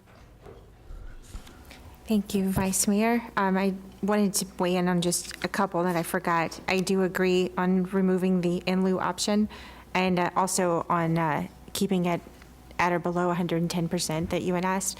And I just wanted to also, your slide 14, I believe that's the tier of where all of this is allowed, right? And I just wanted to also point out, if I'm looking at this correctly, it's a little small here, all of the grayed out area of this is municipalities, right? Right, yes. So it's just the white areas that are unincorporated within this tier. How many parcels are we actually talking about here that are left to be considered as part of this whole process? Not many, but there is a great deal of potential for redevelopment. And I should mention that through the Workforce Housing Program, as I mentioned earlier, we have units that have been delivered in Lake Worth Beach. The workforce units can be delivered in municipalities. So the projects there are not subject to our workforce housing requirements, but our units may land there. So we can put the workforce units there, but the density that this is discussing is on unincorporated lands. And if it's redevelopment, does it have, for them to redevelop it, would they be asking for an increase in density of what already exists there to participate in this? Or if they're going to redevelop it and the same 100 units get built, that's not part of this, right? Yeah, typically, there is an interest in increasing density, and often substantially. Yeah, Is that usually multifamily, or is any of that going to be single family? typically multifamily. So that's what we need to be considering when we're talking about this. We're most likely going to be dealing with multifamily redevelopment and unincorporated. If we stay in the same tier, I know it's a hot button to talk about expanding this, but we did a pretty good job when we did the ag reserve as far as putting prohibitions. I know there are people out there who say it's a death by 1,000 cuts and it wasn't great, but we still have a considerable amount of preserved land in there. And so if we're going to extend it, then we'd have to put the same type of due diligence into expanding this into those areas that was done in the ag reserve, making preserve requirements, green space, whatever, all of that. But what we're talking, we're running low on parcels here, and if it's all going to be redevelopment, we're only going to be talking multifamily for the most part. And if single family is the desire for this board, that is going to require expansion. Just food for thought. I'm not asking for it today, but that is something that has to be considered if we want single family homes. Go ahead. Just one thing to add to that point, Commissioner, one thing to consider, and through the years, the boards have seen a couple projects that have this. It could be a multifamily site, but they can also contain townhouse on it, on boundaries and pieces like that, that can be sold, whether it's in a condo form or a fee simple. So it doesn't entirely preclude for sale product, and I get it, that's a little bit more difficult, which is why you don't see it very often, but that can be done. So that's something board can discuss as we're moving forward, certainly as we move into the discussions the next couple of months. Just food for thought to get back to you. Thank you. I do see the impact fee assistance being at 110, not 140. I know we keep talking about the 140 threshold, but it's the lower thresholds that need more help. So I would say 110. I think you've gotten a lot of direction from us, and I think the next thing for you to do is take our direction, meet with industry, bring it back to us. And as Commissioner Baxter said, why don't you do a little overview of what all of the things that we have given you. You can send that to us individually. We don't need to workshop that. But I think what we do need is an opportunity in the future where we are talking about the options with industry in the room so that everybody has input, but not wait till the last minute, because. And Vice Mayor Marine, I'm sorry. No, go right ahead. I just wanted, the impact fee is a little bit of a different animal. There doesn't have to be a comp plan amendment or anything like that. So moving forward, we can have direction with respect to that. I think I heard a few of you wanted to move forward just for direction for our department if we. I think the direction would be at 110. Okay, thank you. Thank you. And seriously? Commissioner Baxter. Just to clarify, because I know we are talking about potentially looking at extending this into other tiers, and I think the only time we can talk about this is up here. When we're talking about bonus densities, are we not talking about mostly it's multiple units being built and in some form of like a PUD? Yes, A planned unit, right, development? could be. But the tiers listed, I mean, are 1+ acre up to 1 unit per 10 acres and up. So I guess also the thought in this is that we also want to have a thoughtful comp plan that says, we're not mixing apartments with houses on 1+ acres. And you've recently approved the Lake Haven development to be, that actually has single-family residential, what is it, LR2? And then they have a townhouse community, it's at the front of the community, and that was just recently approved. There's other opportunities. Which one are you talking about? Lake Haven on Southern Boulevard. Well, yeah, on Southern is different than But then there's going other- into a tier, into an area. And I think what we're talking about extending it to the tier is making it mandatory, whereas right now, if a comp plan amendment comes through, we make the suggestion, the board decides whether they want to impose it on the development or not, however it's imposed, whether it's on-site, off-site. We did that with Trotting Center, Verdera, we did that with those two projects, and I think those ended up being off-site, but those are the types of projects that we're talking about. Would it be mandatory that they would require, that those would be required to be, attached to that project or a requirement? Yeah, again, I mean, aside from it not matching the surrounding densities, I really just, the infrastructure needs to be there first. And we can discuss that. Commissioner Woodward.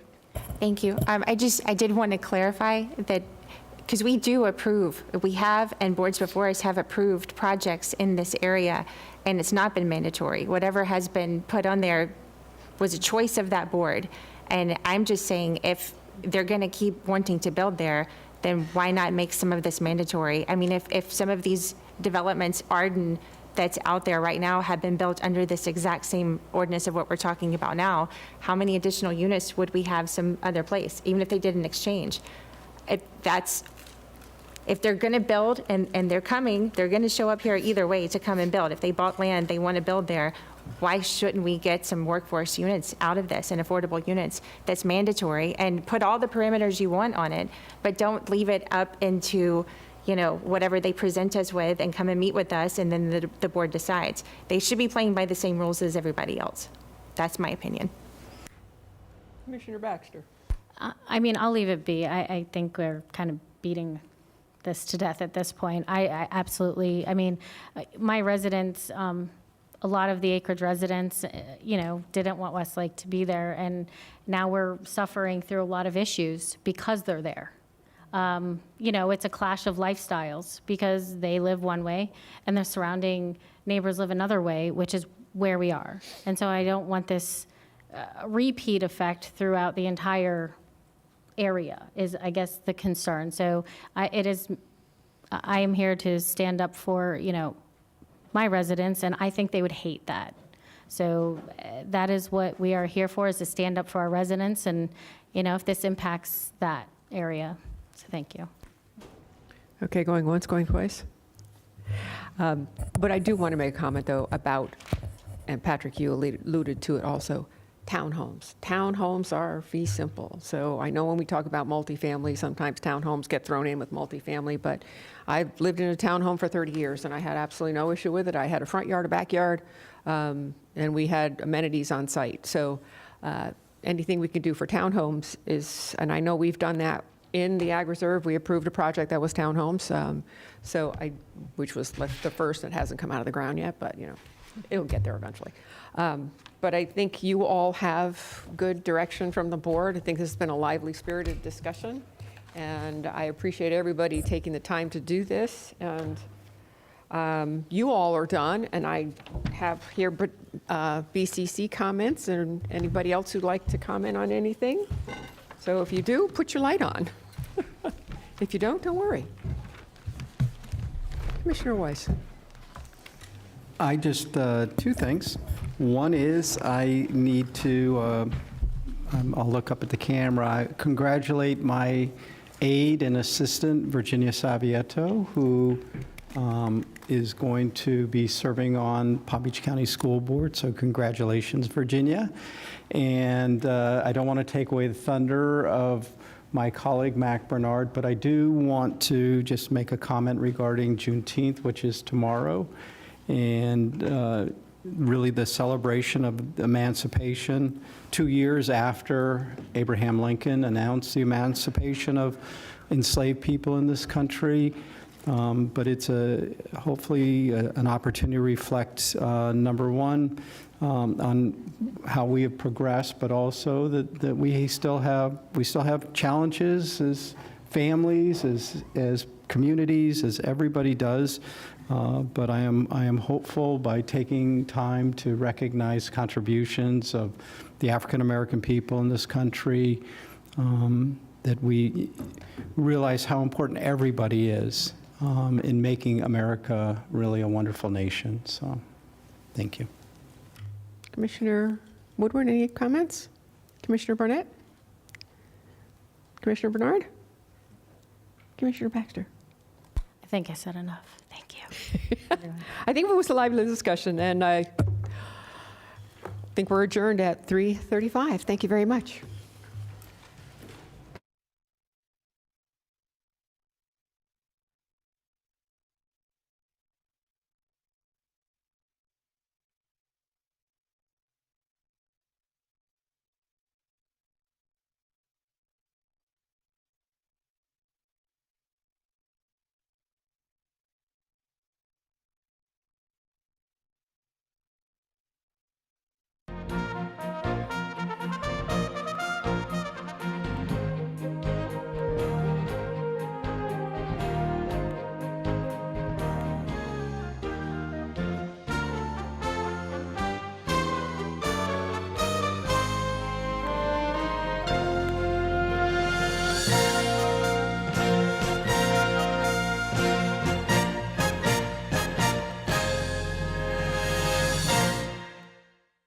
Many people consider Florida to be the boating capital of the world, with more than 40,000 registered boats in Palm Beach County alone. It's important to know that items found on boats can be a potential hazard to marine life if not properly disposed of. Boat items such as flares, fire extinguishers, deep cycle batteries, mercury float switches, and even cleaning products should never be thrown away with your regular garbage. These items can be dropped off at one of 7 Solid Waste Authority home chemical and recycling centers. Visit swa.org/HCRC.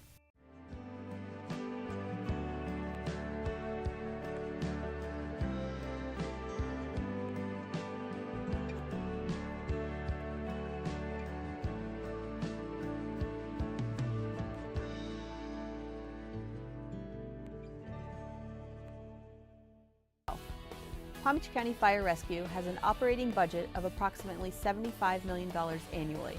The purchasing section is responsible for issuing purchase orders for the department's goods and services, which include, for example, the purchase of fire trucks and rescue units, bunker gear, firefighting equipment, uniforms, medical and pharmaceutical supplies, and multiple service contracts for fire station, building maintenance, and vehicle maintenance. If you are interested in bidding on one of our solicitations, please visit the county's vendor self-service website to register as a vendor. Thank you.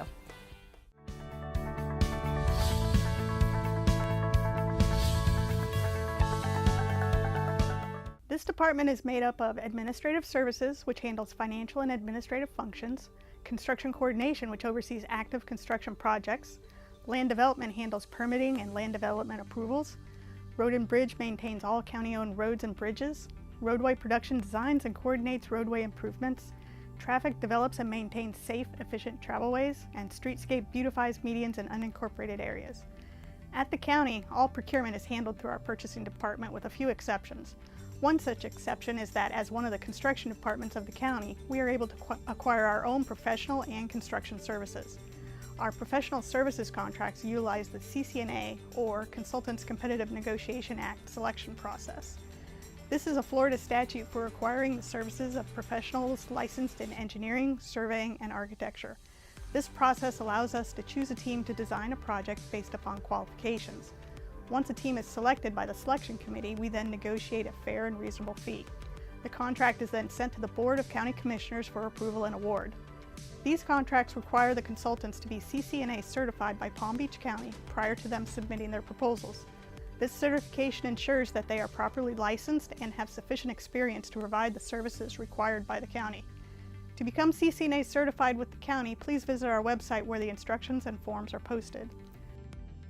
The Construction Coordination Division is a branch of the Engineering and Public Works. We administer and coordinate the construction of all county projects for thoroughfare roads, bridges, minor street improvements, and community development projects. We ensure that county, state, and required standards and specifications are applied and adhered to, and present final project acceptance to the Board of County Commissioners. After receiving the approved construction contracts from roadway production and the BCC, the coordination progress begins between our office and the contractor and any stakeholder affected by the project. Throughout the life of the contract, construction coordination serves as a field representative for Palm Beach County. For more information regarding construction and engineering projects, please visit our website at pbcgov.org/engineering. Thank you, and we look forward to working with you.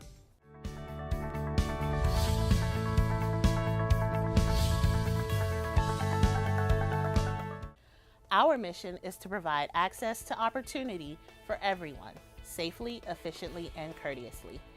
Our buses provide transportation from Jupiter to Boca Raton and Palm Beach to the Glades. We operate under the vision of being the premier transportation choice in Palm Beach County. However, we are more than just buses. We also have a fleet of service vehicles, including sedans and pickup trucks, to ensure our transit services meet the needs of our Palm Beach County residents. In order to maintain our vehicles, PalmTran purchases tires, engine parts, windshields, bus washing materials, and so much more. In addition to maintaining the vehicles, we procure items necessary to run the business side of the operation. In order to meet the needs of our employees, PalmTran procures services for staff training, office equipment, and furniture. We also request services for the installation of equipment necessary to keep the transportation services running efficiently. All solicitations requiring goods and services for PalmTran are procured through the purchasing department. Solicitations for PalmTran are found on the vendor self-service system, or the VSS. We encourage all of our local businesses to take part in the procurement process by becoming a registered vendor with Palm Beach County. If you are a local small business, we encourage you to certify with the Office of Equal Business Opportunity. Many of the county's contract opportunities require the participation of certified small businesses, so get certified and don't miss out. If your business focuses on design and construction, please contact us at 561-841-4BUS or 561-841-4287 to see if you may benefit from obtaining DBE certification. Or simply visit PalmTran's website for more information at palmtran.org.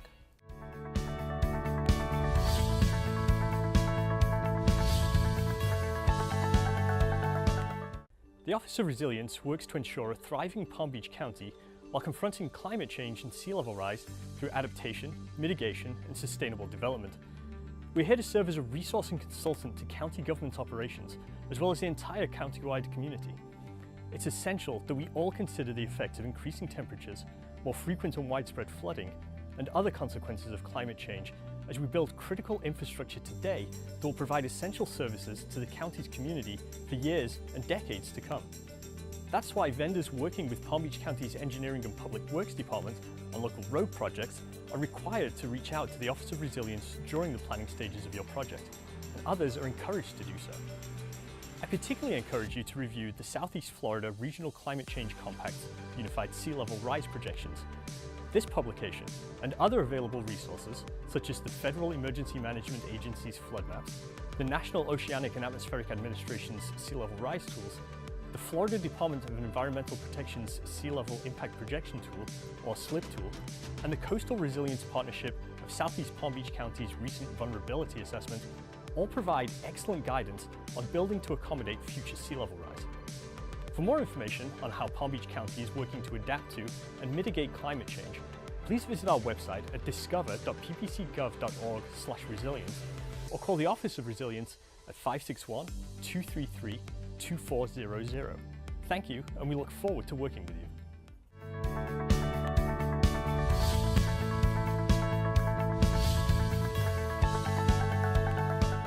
FDO's responsibilities are varied and include siting and land acquisition, designing, constructing, managing, and providing audiovisual, radio, and security services to over 707 county facilities and our fleet of over 3,000 vehicles and equipment for the Board of County Commissioners and its departments, constitutional officers, Palm Beach County Sheriff's Office, and the 15th Judicial Circuit Court. FDO consists of the following divisions. We have a capital improvements, a strategic planning, business operations, property and real estate management, facilities management, electronic services and security, and fleet division. FDO is one of 5 departments within the county responsible for bidding and overseeing construction projects. We also work with the purchasing department to procure non-construction type contracts. We procure a wide variety of items and services that include, but are not limited to, electrical, plumbing, HVAC, flooring, roofing, window washing services, in addition to all sorts of widgets. To sum it up, everything that you would require to maintain your house, we also need in order to maintain the many buildings that we are responsible for overseeing. If you're interested in receiving additional information on business opportunities through FDO, or would like to set up a one-on-one orientation to have a personalized session created based off your industry and any questions that you may have, I would be happy to set up a date and time that works best for you. I look forward to speaking with you and good luck with your endeavors with Palm Beach County. The opportunities are endless. CID is responsible for managing the design, construction, renovation, and demolition of facilities within Palm Beach County, which includes some of the following: parks, sheriff's facilities, fire stations, libraries, governmental offices, and much more. FDO also maintains annual construction contracts in 15 trade areas. Most of our 15 annual construction contracts require vendors to operate under the same name for at least 5 years, have the appropriate licenses, and show proof of revenues totaling $300,000 per year for the past 3 years. Please stay tuned for CID's updated website to serve you better. Here you'll find information about upcoming projects, bids, forms, instructions to bidders, samples of completed documents, and more. We're here to help you. Thank you.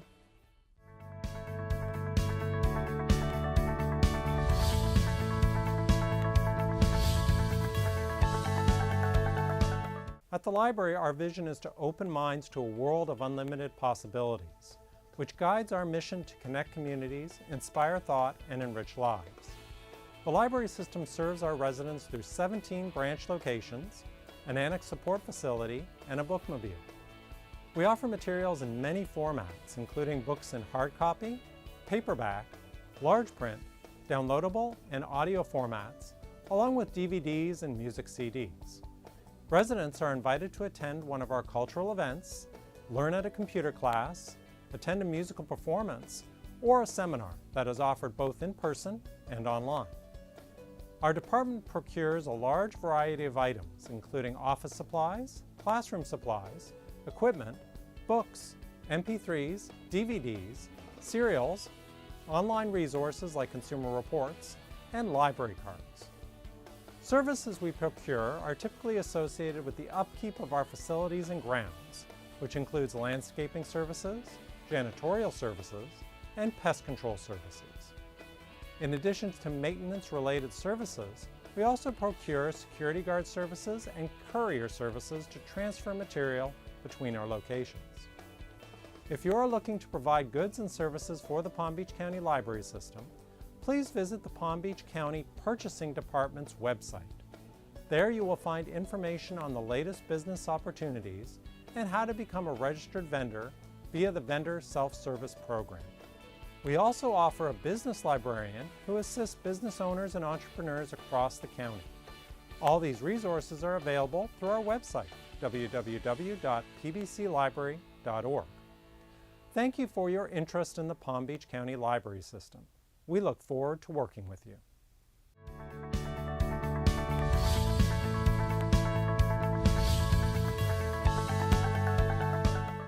IRM administers environmental programs that protect, preserve, and enhance Palm Beach County's natural resources.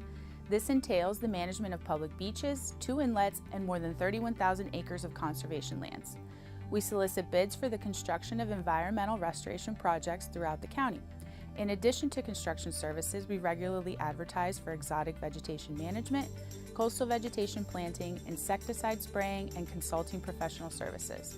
Our main methods for procuring the above services are the request for proposal, commonly known as RFP, and the invitation for bid, or IFB.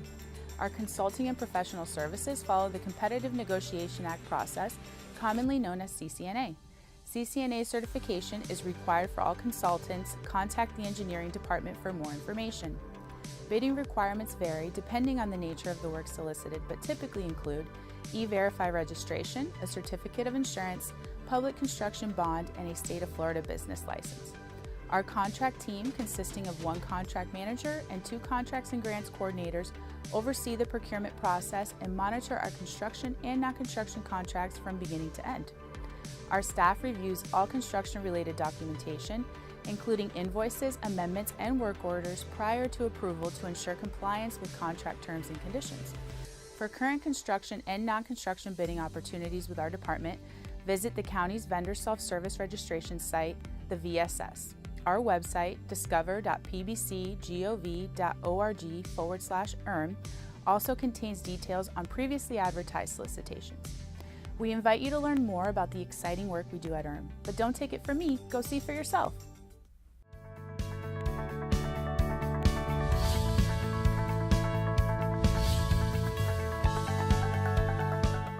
The Palm Beach County Department of Airports operates and maintains 4 airports within the county. They include the Commercial Service Palm Beach International Airport, PBI, as well as the 3 general aviation airports: North Palm Beach County General Aviation Airport, Palm Beach County Park Airport, and Palm Beach County Glades Airport. Policy is established by the Board of County Commissioners, and the department operates as an enterprise fund with no ad valorem tax support.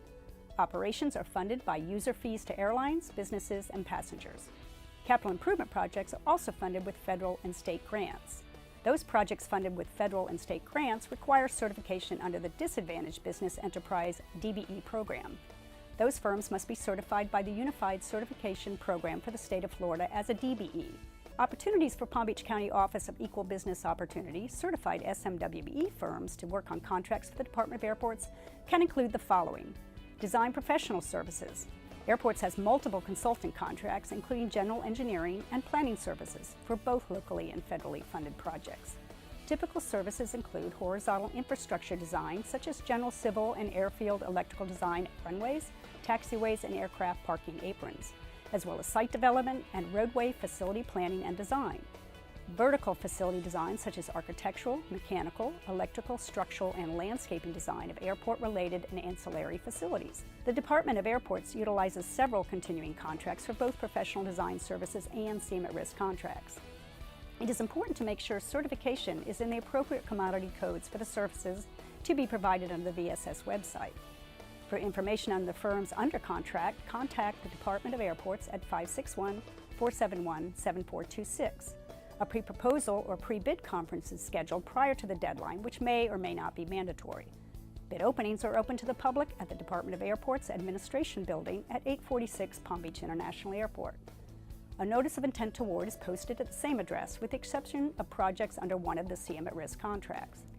In addition, Airports Department of Maintenance works with Palm Beach County Purchasing for pre-qualification contracts for goods and services. Purchasing publishes a solicitation and any vendor can apply. Purchasing accepts all that are deemed responsive and responsible, and they are placed on a pre-qualification list. To purchase materials under this type of contract, a quote is received from at least 3 vendors on the pre-qualification list before placing an order. The order is then placed with the firm providing the lowest quote. The Department of Airports encourages local businesses to register in the VSS and certify with the Office of Equal Business Opportunity to receive the benefits certification has to offer. We look forward to doing business with you.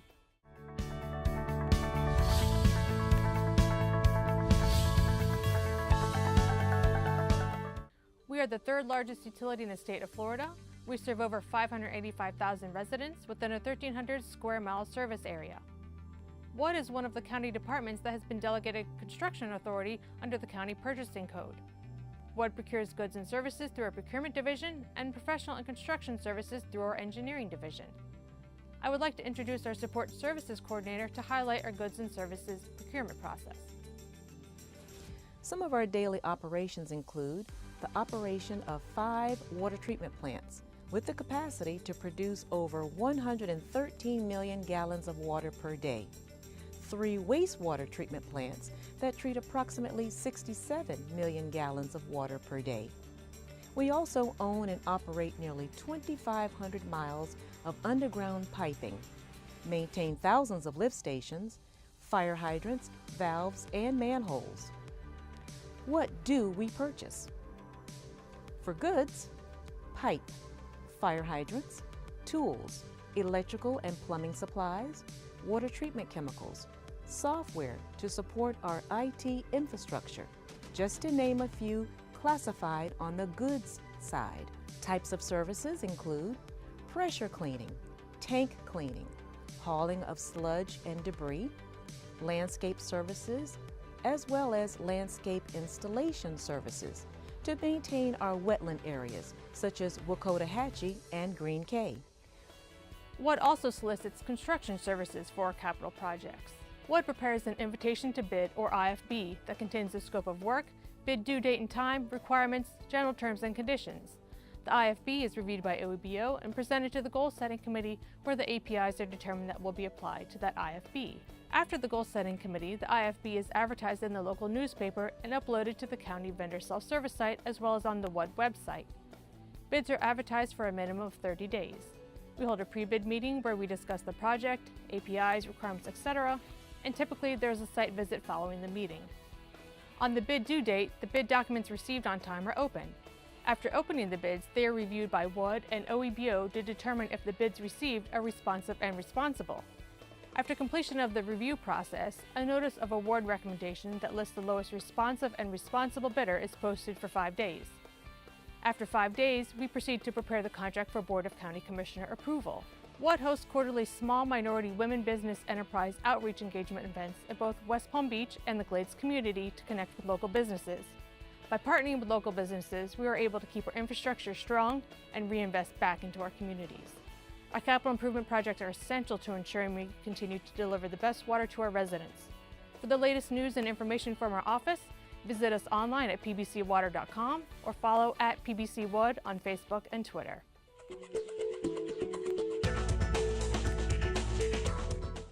Certifying online is a simple process and is the next step after completing the vendor registration. Let's go through the steps. Step 1.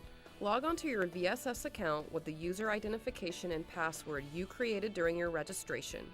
Click on the Account Information tab, and in the Summary tab, click on the orange button. You will be taken to the EBO vendor portal where you will see Welcome to Palm Beach County Online Business Portal. Step 2. Once in the EBO vendor portal, go to the box that says Certification Application and click on the Apply for Certification button. Affirm your authority to complete the application, select that you agree, and provide your initials and click on the Apply for Certification button. Step 3. You are now able to complete your application. Providing the most accurate and complete information is imperative to the length of the review. Once the separate portions of the application are complete, the system allows you to save and continue throughout the application. Please note the EBO vendor portal is only set up to allow Palm Beach County commercial and residential addresses. The system will gray out any address outside of Palm Beach County. Step 4. You will be able to upload your supporting documentation in PDF format in the Documents tab. The system only accepts PDF format documents for uploading. If there is something that does not apply to you or your business, you will indicate that by selecting NA or not applicable. Please note,